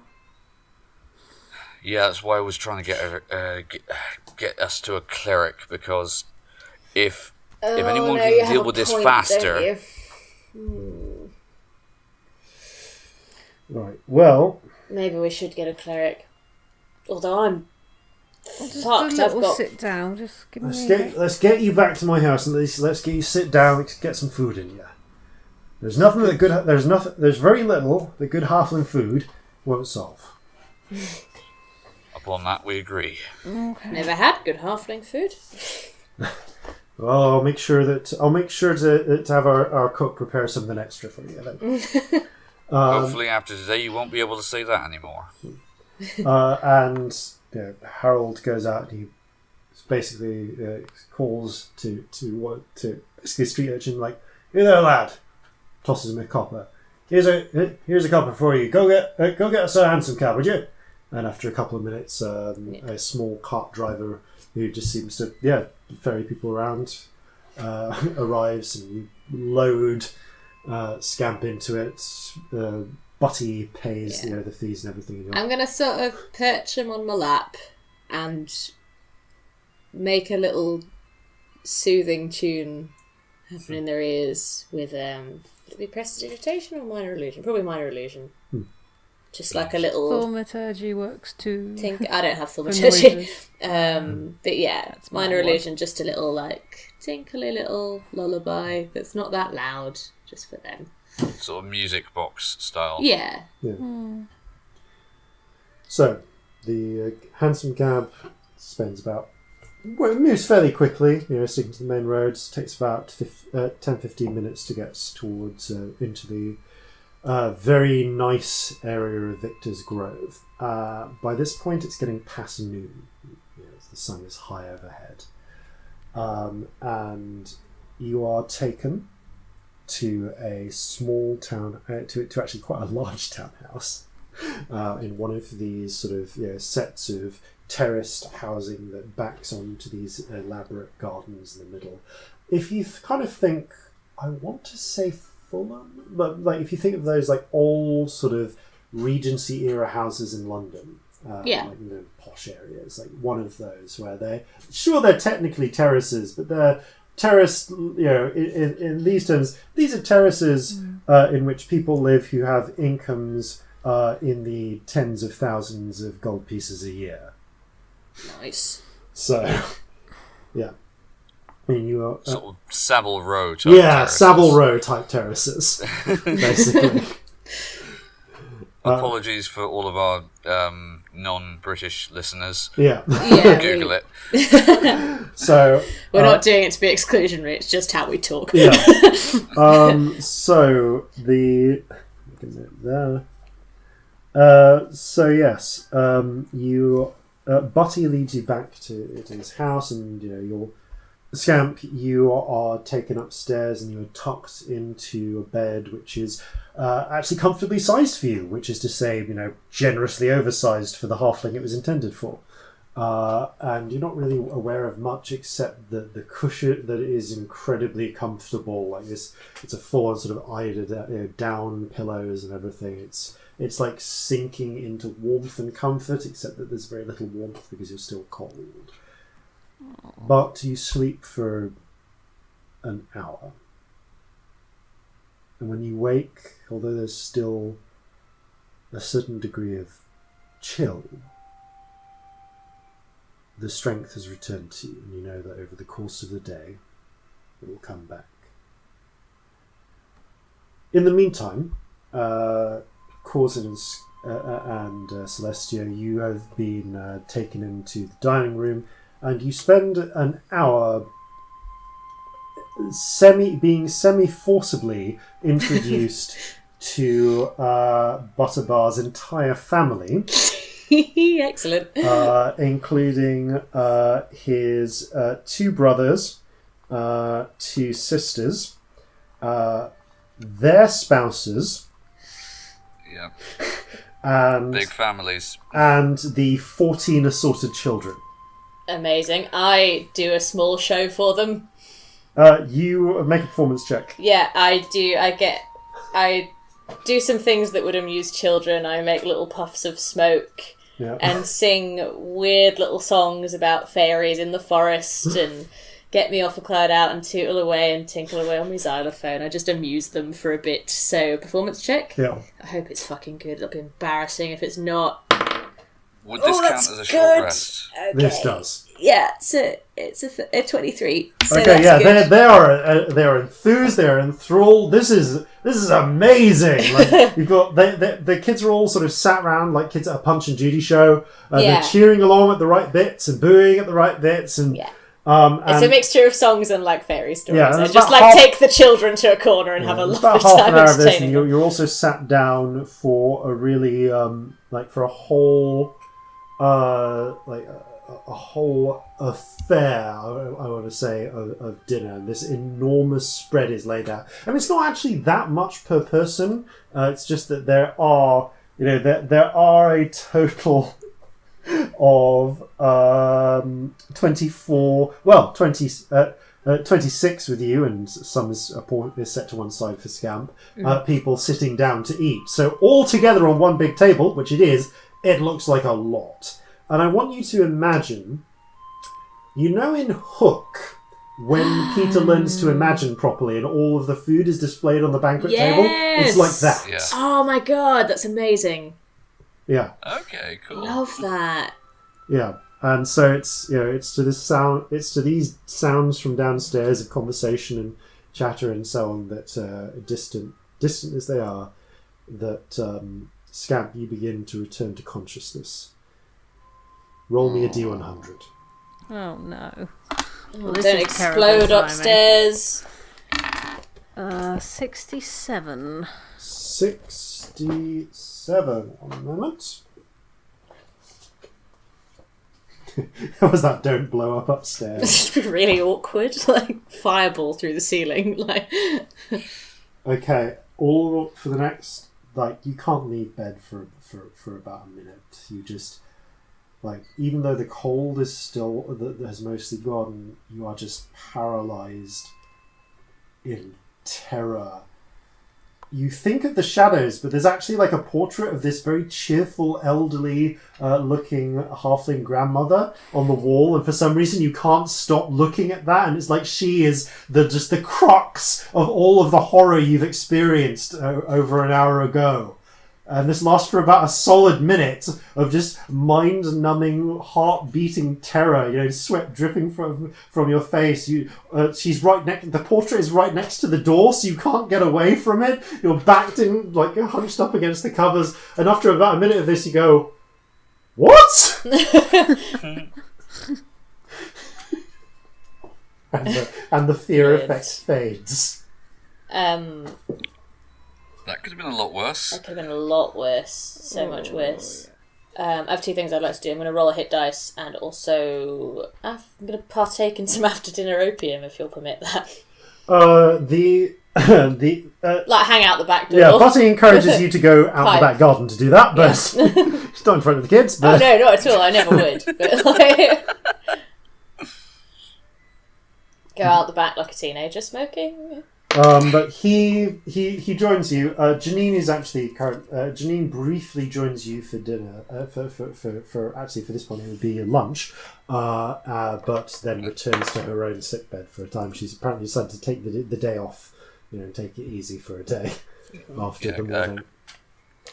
Corzin briefly makes niceties with her. Oh, I'm pleased to see you're doing well. Thank you. Thank you so much. And she staggers back up to her books and warm blankets. But Harold, brings out a bottle of a nice rich Cairnese wine. Actually, it would be McRithen 73. Ooh. A good year, as far as I'm aware. Corzin knows next to nothing about viticulture. Yeah. I mean, you're the only one who could know in this situation. Actually, you know what? I'm gonna roll. What would this be? Would this be a? This would be a history check. History. Okay. Yeah. Sod it. 11. No, 12. Sorry. You don't know about the year, but you know that the McRivens are a particularly expensive and very good vintage vineyard. Okay. So, like, this is, and besides, this is Cairney's wine. Cairn is famed for its vineyards in the way that Gascony was, you know, like in our in our world. Just had a thought. I look so ridiculously big at this dinner table. You are towering over all of And these like with halfling- all the little 14 children in the corner, Yeah. I'm like a fucking giant. I'm enormous. Like the smallest one is a foot tall. Oh, she comes up to like less than my knee. That's so cute. Oh. Yeah. And she's just there the whole time, like, Yeah. It's also weirdly slightly exclusionary because the children sometimes talk to each other in halfling, which you don't understand. I carry on regardless. Like they talk to you in common, but in the Jovan tongue. But there's like there is the sort of halfling cultural language, and occasionally when they're talking to each other, they will just drift in and out between Jovan and halfling, depending on what's more as comfortable. bilingual children do. Yeah. Yeah. But no, the three of you and the pair of you and Butty end up in the back porch, you know, smoking opium for you, pipe weed for Harold. We've effectively gone out the back for a split. Yeah, That's what's happening. and he offers you some tobacco as well, Corzin. Okay. By the way, Scamp, if at any point you want to leave the room and walk into this whenever you want. I'm not sure I do. There's too many people. Oh. Okay. Also, I don't want to go near that picture. It's too peoply outside. The picture is of just the kindliest, fattest old halfling grandmother you can imagine. You're like horrified by it. Bless you. So, Harold is smoking his pipe with you, and you're leaning back into some very nice wicker chairs. With the early afternoon sun coming down. Well, I've got to say, this has been one interesting day. Oh, it's been an interesting month, darling. Well, you're neither of you wrong. And as pleasant as this has been, I can't help but think that there's at least 3 more of them out there somewhere in this city. I mean, at least that one made bloody 3 more of them. I mean, what disturbs me is that there were no bodies up there. That thing killed at least 3 people somewhere else before getting to that silo. True. I mean, in a really awful way, it's only going to help our cause that bodies start turning up. But, You're right, that is an awful way, but I've got to admit that will help. we need panic. We need people to take it seriously, because like you say, if you hadn't seen it, you wouldn't think it was real. We need the watch to take notice. I would not. Well, I'll see what I can do with the Chamber of Commerce about trying to get the watch more involved. From what I've been hearing, these things have been appearing all over town, and there's a right panic in the streets. So I would not be surprised if we'll see quite a few more watchmen on the streets tonight. That would be desirable. I think they don't entirely believe it. They just want them there to reassure people. But I'm pretty sure. But I think a few extra words in the right ears, and we can get them to start taking it seriously. And I can tell you, one of those ears, well, 2 of them. He's got both of them, that you might want to speak to. In fact, now he's a busy man, by name of Victor Fass. Well, I say man, orcish fella. He's the local priest of St. Bridget. Now obviously I'm speaking terms with them. I donate a lot during the harvest festivals, to a lot of the poetry and stuff that they do.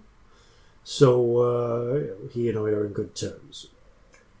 And being as he is a busy man, normally, if he was having to wait for an appointment, you might not see him for a few days. Well, I tell you what I can do. He takes another drag of his pipe. I'll invite him round to dinner tonight. Round about, well, maybe not around sundown. Maybe I'll invite him to afternoon tea. That'll be about 4 o'clock. So in about 3 hours' time. If I can get him as early as that, I will. If not, then I'll invite him to second breakfast tomorrow morning.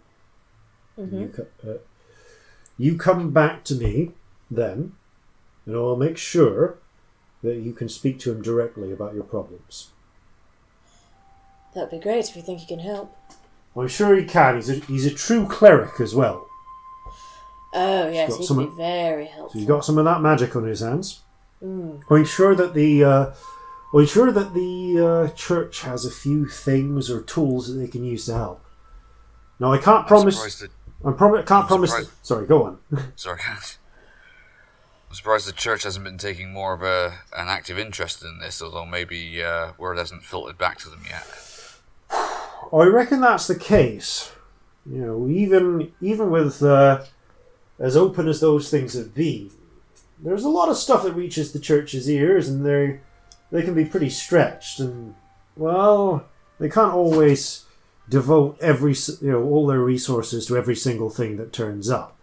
So they're going to want to make sure that whatever they do put resources into, that's going to be serious. And well, this is serious, and they'll have my word for it and yours. So, I don't know if I can't promise that I can get him this afternoon. That's 3 hours is short notice with the night drawn in as it is. I'll see what I can do, but if I can't, you come back here 9 o'clock for second breakfast. He'll be here. You can have a word with him directly. Skip the queue. That would be amazing, thank you. Do you think it's worth us popping back here at 4 just in case, or should we just call it tomorrow morning? You know what? Call it tomorrow morning. Be safe. Better to do it in definite daylight as well. You don't want to send the man walking home on his own in the dark. Not in these days. No, you don't. Well, please do spread that to all of your family as well, of course. Oh, and no, maybe no children sharing rooms with people and things. You know what? I'll have a few words with some friends of mine. There's someone who probably not. There's some folk who might be able to spread the word out a bit better. See what we can do. Now then, and with another taps out, finishes his pipe, exhales, taps it out on the side of the wicker chair, but not onto it, just onto the grass. Right then, I suppose we should take a head up, take a check on your friends, see how they're doing. Yes, probably. I might wake up soon. Yes. And I wish you the best of luck in your quest. Thank you. I'll help you however I can. As I say, you ever need anything, you come talk to me. I mean, you've done me a service, Regent only knows how much that would have spoiled my grain, and never forget the danger to the people who work for me. Oh God, yeah, your grain would have been the least of your problems. That's true. But I'm glad that there's people in this city like you, Celestia, and certainly like you, Corzin. Glad we could be of help. Celestia kind of looks uncomfortable and is a little uncharacteristically quiet. Oh, and I'll make sure that Cook packs you a hamper before you go. Thank you. You've been lovely. Thanks for Much obliged to you, sir. bringing us back here and giving our friend a bed and feeding us and all that. Least I could do. So, now you can say you've had some of that famous halfling hospitality. That I can. Now don't stay I'll tell them it's great.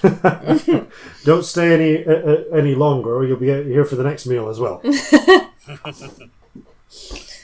I hear you have a lot.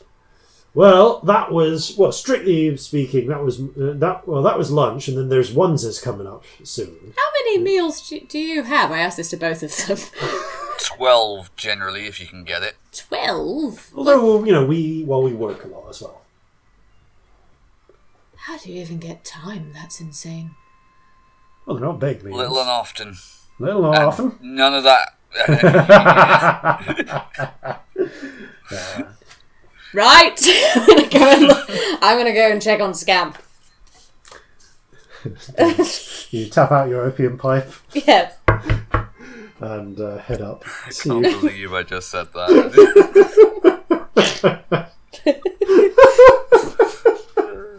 And head up. Actually, no, Corzin said that absolutely with a straight face. Yeah, totally.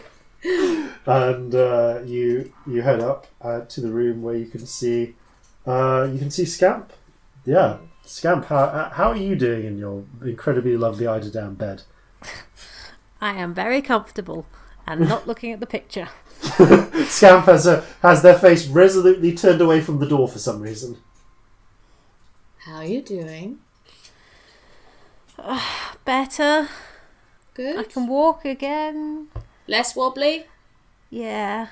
Good. I assume the rest of us have regained strength. Yes, yeah, all your strength points have come back now. And if you spent hit dice to heal, that much is healed as well. But there's lots of shadows still. Yeah, I mean, we've got the rest of the day, although, guys, I didn't want to say this in front of him because he seems to think that we're quite good at stuff, but I can probably do, one more good spell now. I can do one more alright spell. I've got one pretty good one and, my standard stuff, like talking people to death, but other than that, bit buggered. Well... We can do it anyway, we can do that. And I can't do the glowy thing anymore. I can only do that once a day. It seems to go after that.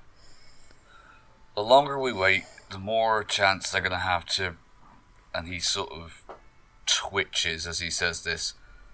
Reproduce.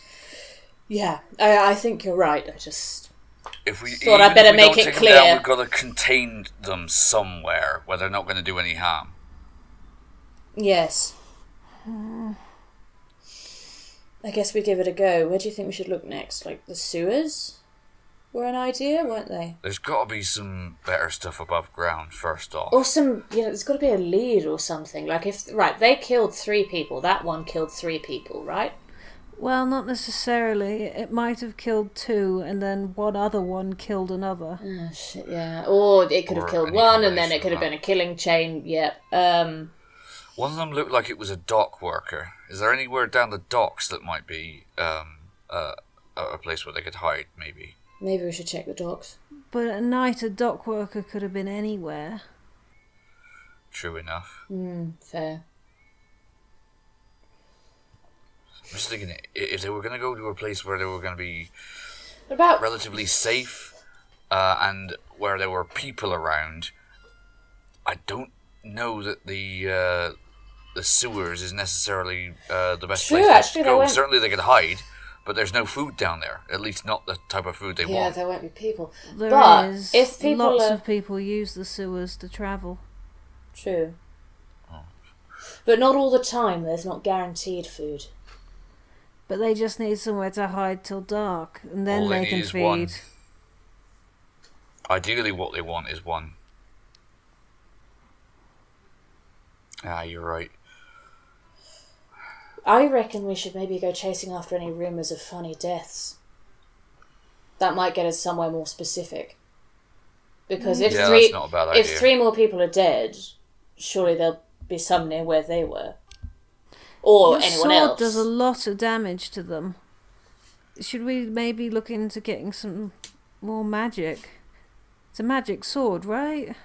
Hell, it's Reeve's old sword, yeah. Yeah, we might want to maybe look quite into what she was doing with a ghost touch blade, I don't know, but... Make an Arcana check, anyone who wants to. Okay. Can I make a sense check? Yeah. She was a ghost. You can just make that up. She was a ghost and she touched it. 8. Yeah. Celestia's words seem to make sense. Like, it might not have been ghost touch, but then she was a ghost, so sure, yeah. That makes sense to me. Alright, so, we need to find some more weapons like this, then. Or That at might least be somebody good, who can make them. I mean, Celestia takes a rapier out. This thing's bloody useless. To be honest. I wouldn't go that far, I mean... Not completely, but... Yeah, you know. Look good on a mantelpiece somewhere. Shut up. Not all of us are good with, brute force. Right, do we know anywhere that does magic here? University. The university does magic, doesn't it? Surely. But they do things like that? Do they have a gift shop? Probably? What are you getting at? Well, we don't need someone who can make stuff magic. Doesn't that take ages? We need stuff that's already magic. Like a Yes. shop, not a university. That's very true. Maybe Can we we- should can look we for ask- an enchanter. Can we ask this bloke downstairs? Butty. Well, He might Canter, know I suppose. something about at least the area and we're new to the place. We don't know anything, do we?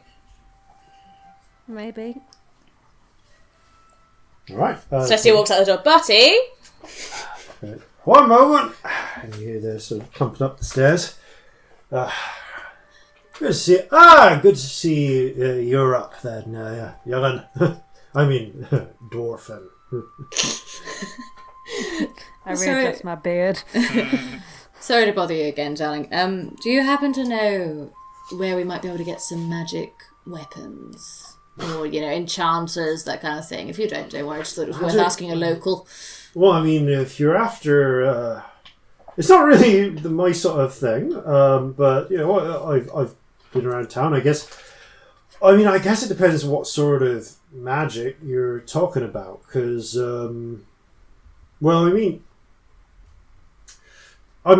the university, of course, but that's more if you want to hire specific services from one of the wizards there. There's a number of professors, folk of all sorts, not just magic. I'm actually friends with Professor Tumblebrook. He does archaeology, history, and anthropology. And did a course on halfling history there. I don't know. There's, I know the divination professor there. To be honest, that's just from society meetings and such.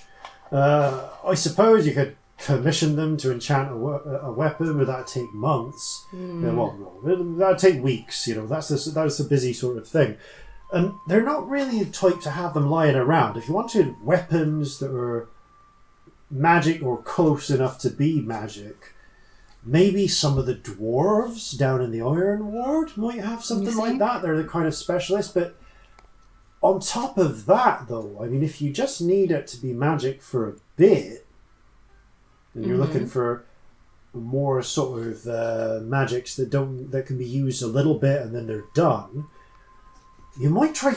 I don't know any alchemists, but you might try an alchemist, because sometimes they have potions that will make you. I've heard of potions that will, when you drink it, that for a bit, fire won't burn you as hard, things like that, or maybe these shadows won't have as much of an effect on you. And they do sometimes there's stuff you can put on weapons to make them set fire, or sparkle with lightning and such. Maybe they might have Anything something. that'll give us an edge, yeah. We do know an alchemist, but he's a bit weird. But, he was fine. He was just weird. To be honest, beggars can't be choosers, really. Yeah, should we go and see the weird alchemist? And if he's useless, maybe go to the Dwarven District. Yeah. And keep an eye out for Obviously, bodies. keep looking, yes. Anyone mentioning. I suppose if you do head to for whatever reason need to head to the university, Merwin, Professor Tumblebrook, knows me. You can always send him a hi, hello. Bit of a brusque fella, but if you've got archaeological questions, you can answer them for you. I've also met the divination professor there before, Sandy, Professor Catchment, one of the tall folk, as Tumblebrook likes to say. She's a human lady, used to ex-military like most of them, but she's the only actual wizard there I know. Of course, they've got professors doing all of the old disciplines. There's even an old resurrectionist doing the necromancy classes, although I don't really mix with him. So if you need like a specific magical service performed, you can always go there. See if you can get one of them to do it on their lunch breaks. Good to know. Worth looking into at any rate. Could they scry on a shadow? Well, I mean, I don't know. That's not my. That's not something I know about. I know about grain and selling grain. I think if we're going to pay for a scrying, they are expensive, and we shouldn't do it on the shadow. That gives them both a meaningful look. Corzin immediately picks up on what you're saying and nods his head knowingly, saying, "No, I would imagine probably it would be best used on someone else." Yes, but maybe we should do that. One thing at a time, though. Yes. We've got to make sure that Let's these do shadows aren't going first. to kill anyone. Yes, that's the most urgent thing. Okay. But alchemist first? Right, yeah. Looks like we're going back to Jimothy's. Aradnea's tits is so weird. I hate him. Right, let's go. Okay. You are sent out of the house with an enormous hamper full of just very cold cuts, pork pies, various lavish classic halfling foods. There's even a 6-pack of there's just even like 6 little brown beer bottles. Very nice. That's so cute. I love it. And It's very halfling. and as you leave, Harold, sort of hugging one of his children to his hip, sort of waves and goes, "Right, I'll see you tomorrow at 9 for second breakfast." All right, we'll see you then. Thank you for all your help. Thank you. I turn to Corzin and go, it's funny, I'd never heard all the positive stereotypes about halflings. Really? Yeah, they weren't really mentioned from that angle. Well, I suppose most of the information you had about halflings before you got to the surface was, at best, third hand, wasn't it? Yeah. I mean, you're the first one I actually talked to, so yeah, at least third hand. There are parts of this world, and I'm sure this won't surprise you, where talk of drow are, well, you're mentioned in the same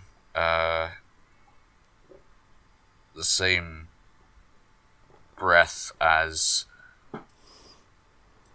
demons and goblins of the night. I think that might be fair. We should probably get onto this alchemist, shouldn't we? Probably. Time's not a luxury we have right now. No. By the time that you do get back to J.B. Cannon, Alchemist's little pokey shop, it is indeed it is about coming up to 2 o'clock. When does it go dark? Okay. It goes dark at 6, or 6 is around. Okay, we've got a few And hours. we're going to meet the small boy at 5.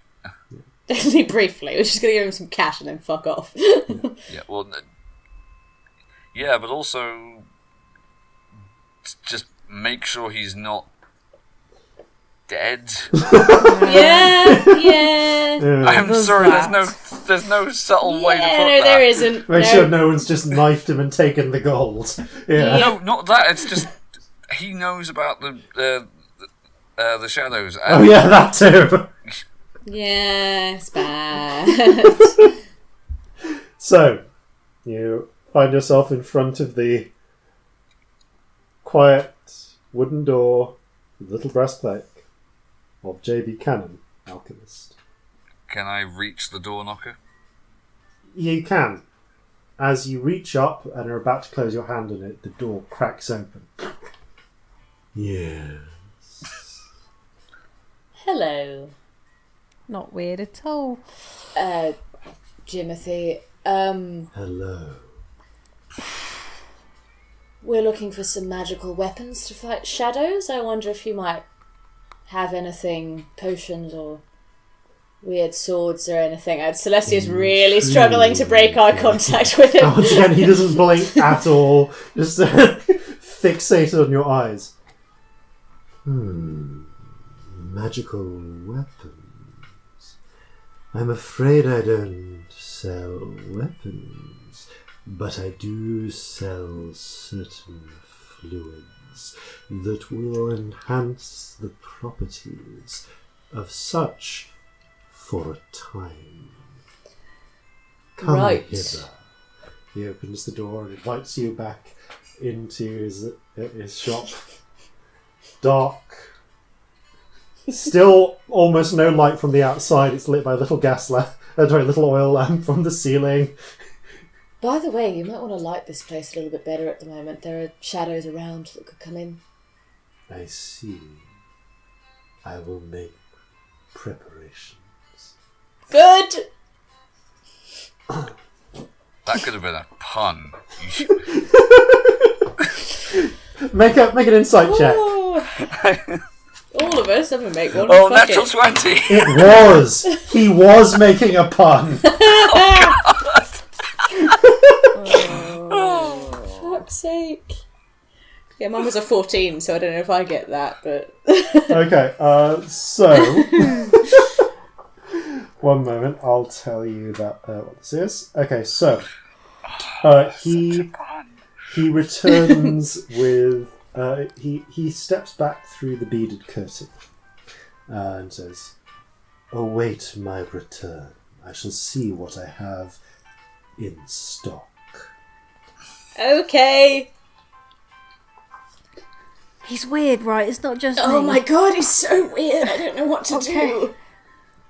I can't stop looking at him. It's like he's hypnotising eyes or something. It's weird. Like, I want to look away, but I can't. It's like watching someone die. Corzin sort of looks sidelong at you, like, just as a matter of curiosity, how many people have you actually watched die? A fair amount. Why?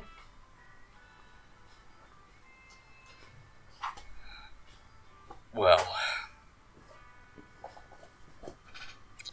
I meant like transfixed in horror. I didn't mean like getting off on it or something horrible like that. no, that wasn't what I was suggesting. Yes. Yeah, I know what you mean. Yeah. You see that ever since last night, pretty much, Corzin has been oddly distracted in his manner. He's engaging with everyone at about 80%. I'd say that's reasonably distracted for the circumstance. Yeah. I'm going to make an insight check to see if I notice it's weird or not. Because I think that needs a check rather than me just knowing that. Fair enough. It's a 10, probably not. I mean, you notice What do you that think? he's distracted, I imagine, with the 10. Yeah. You alright, by the way?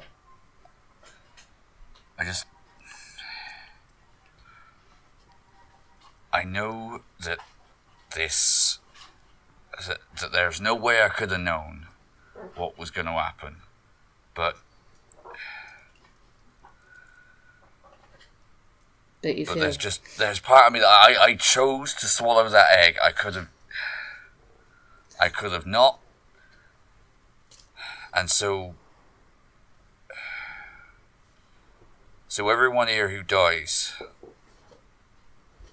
I can't help but feel at least a tiny bit responsible. It's not your fault, darling. It's a nutter's fault. And actually, this seems like a good moment to mention. I haven't really been saying this because I just sort of wanted it not to be happening. But while we're talking about this particular nutter, she took a lock of my hair The other man who scryed for me didn't. So, I don't know if either of you had noticed that, but I had, and that seems... That's really creepy. Okay. I feel like there's a lot you can do with a lock of hair in terms of magic, and she now has a lot on me. And we really need to scry on her soon. Let's deal with the shadows first, but yeah. Yeah, no, we absolutely have to find out where she is and what she's doing and how to stop it. Because I mean, there's the shadows, and then she has the lock of hair. I don't even know what a witch can do with a lock of hair, but it could be a lot of things, and also... So much. And you look around, and Jimothy has already returned. Hi!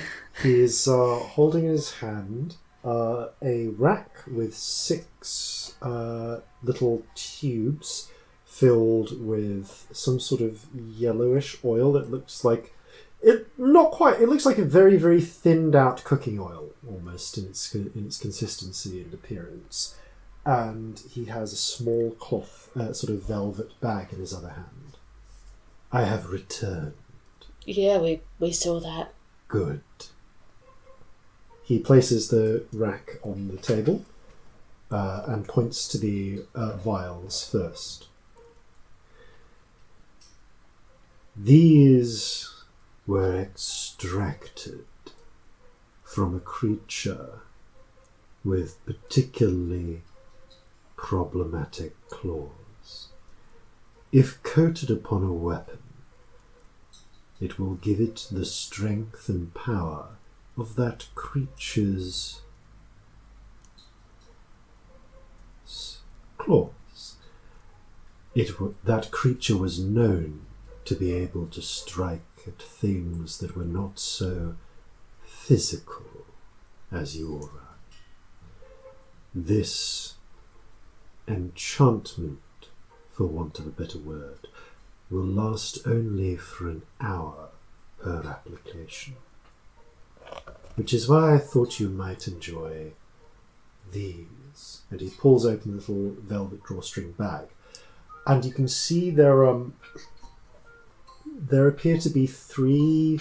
They're about the size of walnuts, and they look like walnuts, but looking at them more closely, they appear to be 3 shriveled brains. Oh. Celestia, and I think only Celestia, you may make a nature check with advantage. Okay. Corzin is going to go, what are those? That's Ooh, great. Celestia probably knows. That is a dirty 20. So, although the Drow dominate the Underdark and are the primary rulers of that realm, there are other races who have sovereign places that they hold out against the dominion of the Drow, either because they are too hard to take, they have treaties with them, or are just unimportant enough.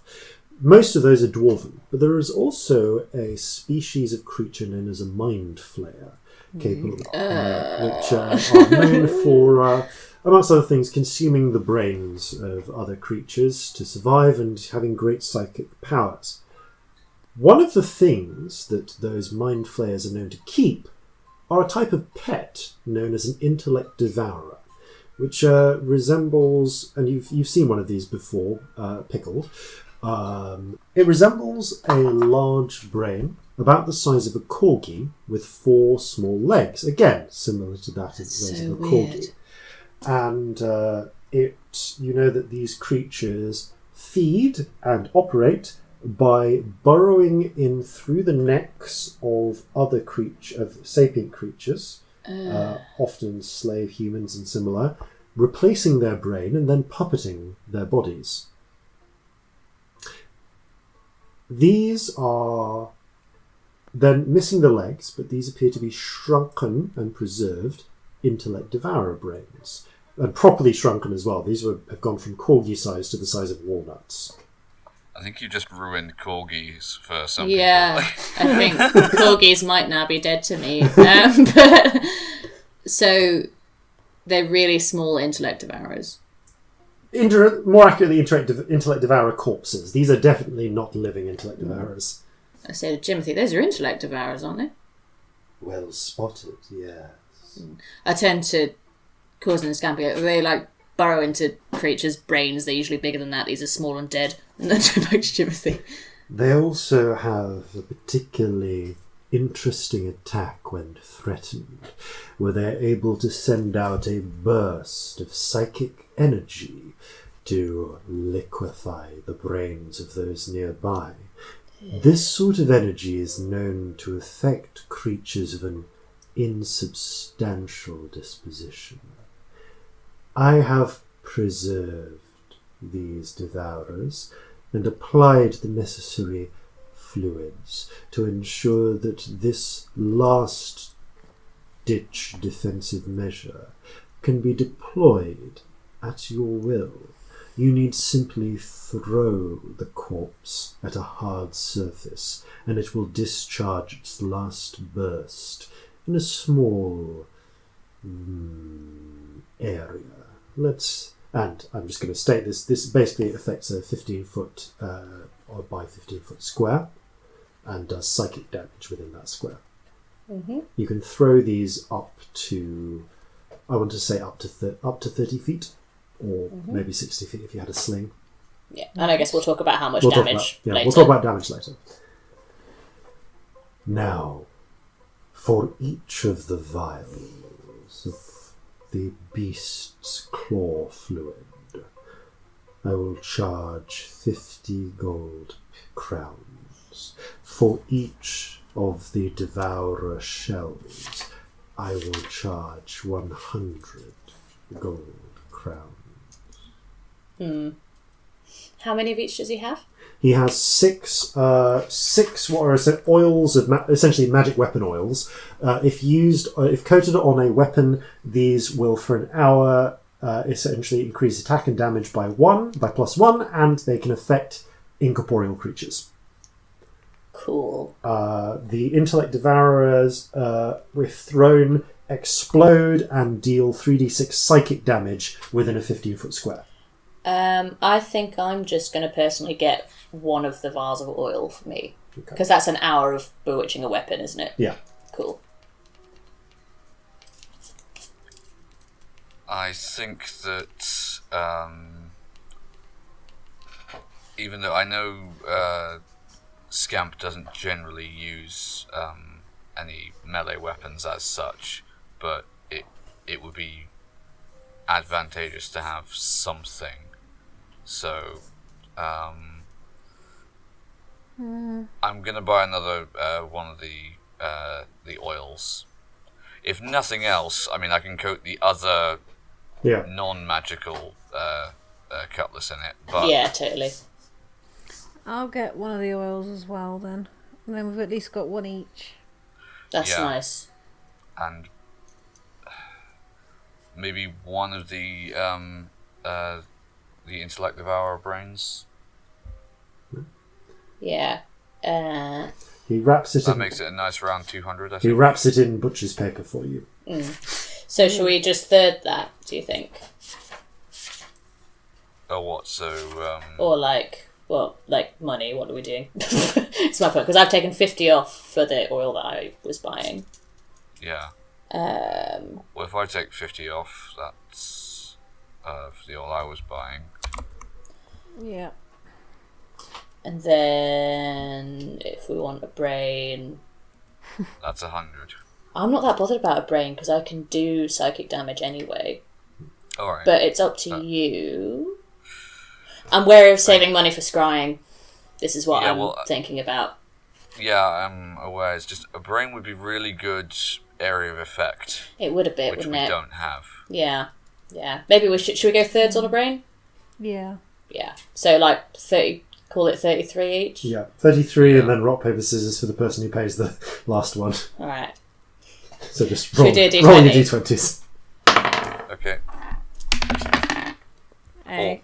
19. Corzin, you pay the extra gold. That's fine. I just take an extra one off the silver pieces that I have. or an extra 10 off the silver pieces I have. Silver Rather. pieces, rather. Timothy notices you accidentally shortchanging him, and No, that was totally out of character. That was Sam's incompetence with maths. Timothy notices you accidentally pick out a silver piece instead of a gold piece, and then changes them. Before we leave, Timothy, Oh, there is one other thing, now that I think about it. Okay. And he reaches under the counter and pulls out a what looks like a pipe, like a milk bottle, just full of what seems to be ink. I serve this a dose at a time. It is a handy little potion that will grant you a degree of resistance to the draining effects of such creatures. Oh, I should definitely get you one of them. I turn to Scamp. How That much draining. is it? How long does it last? It will last for an hour. Each dose, a mouthful, will cost you 25 gold pieces.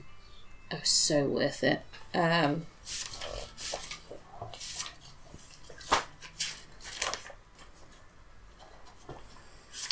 will provide you with vials for these for free.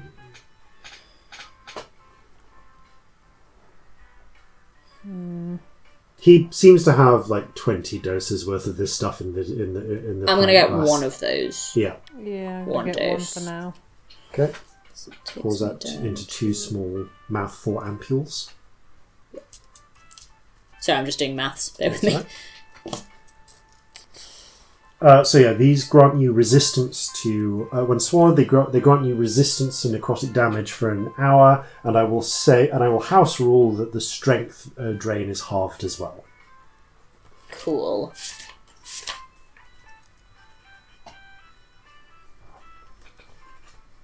Because I'm reasonably sure, and I'll just double check the shadow rules again. I'm reasonably sure that doesn't it isn't affected by resistance to shadow, and I feel it should be.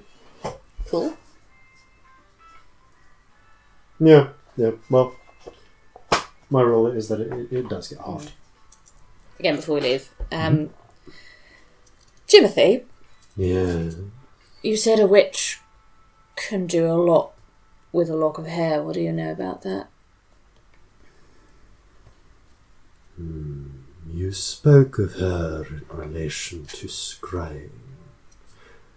If someone possesses a piece of you, it is far easier for them to scry on you without your knowing. Oh, good. There may Is there be, a way to prevent this? perhaps, but I do not sell a potion that does such. You would need to speak to a mage. Are there other things she can do with a lock of hair? Perhaps. All I can tell you is what I would do. I would perhaps use it to create a potion to take your form. But beyond that, there is little else that I can suggest. There are many potions and powers beyond even my ken.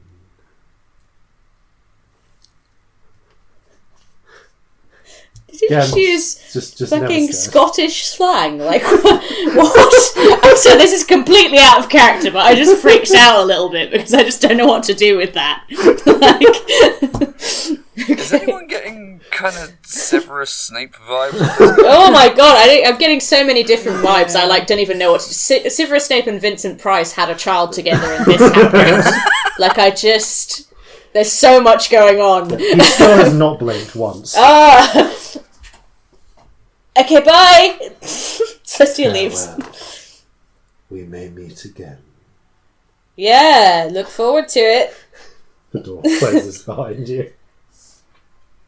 Well, that was deeply disturbing on many levels. Do you think both of his eyes are glass? Yes. I mean, did they follow us? Did his eyes follow us? Make an insight check. Anyone? Or... Yeah. 12. 11. I think that's 14? They seem No, 15. Okay, 15. They seem to remain fixed directly forward like an owl's, and he turned his head to look at you, each of you in turn, Oh, and no. he spoke to you. That's Oh, horrible. so he's like an owl. His eyes can't move independently of his Oh head. no, now his head got rotates cylindrical 360 degrees in eyes. my head, but that's fine. Not 360, it'd be 180, but still. Oh, no. I think owls can do 270 degrees. Probably. Yeah, they can do a lot, like a scary Because of amount. the special bones in their necks that I mean they love don't that just you- pass out. I love that you know about owls because you're an owl as your job. That's so cute. Anyway, so back I see. So where next?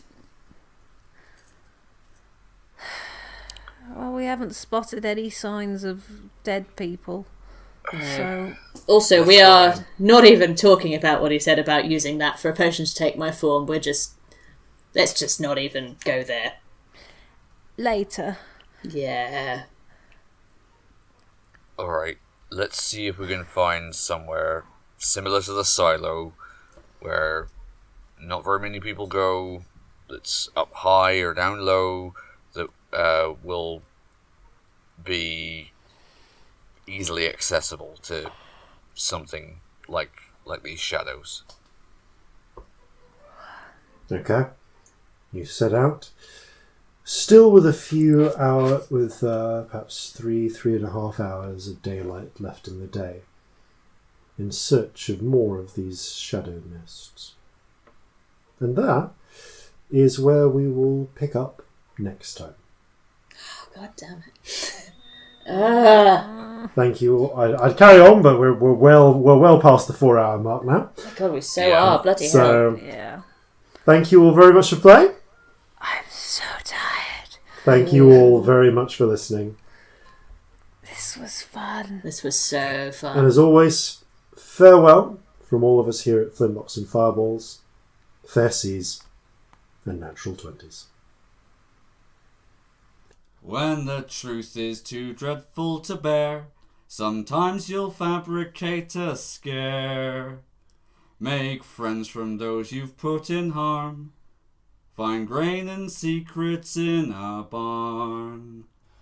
So gather your muskets, gather your spears, we'll plunder the shores of Calcinea. No kraken, storm or spell we fear, so come and sail with us, my dear.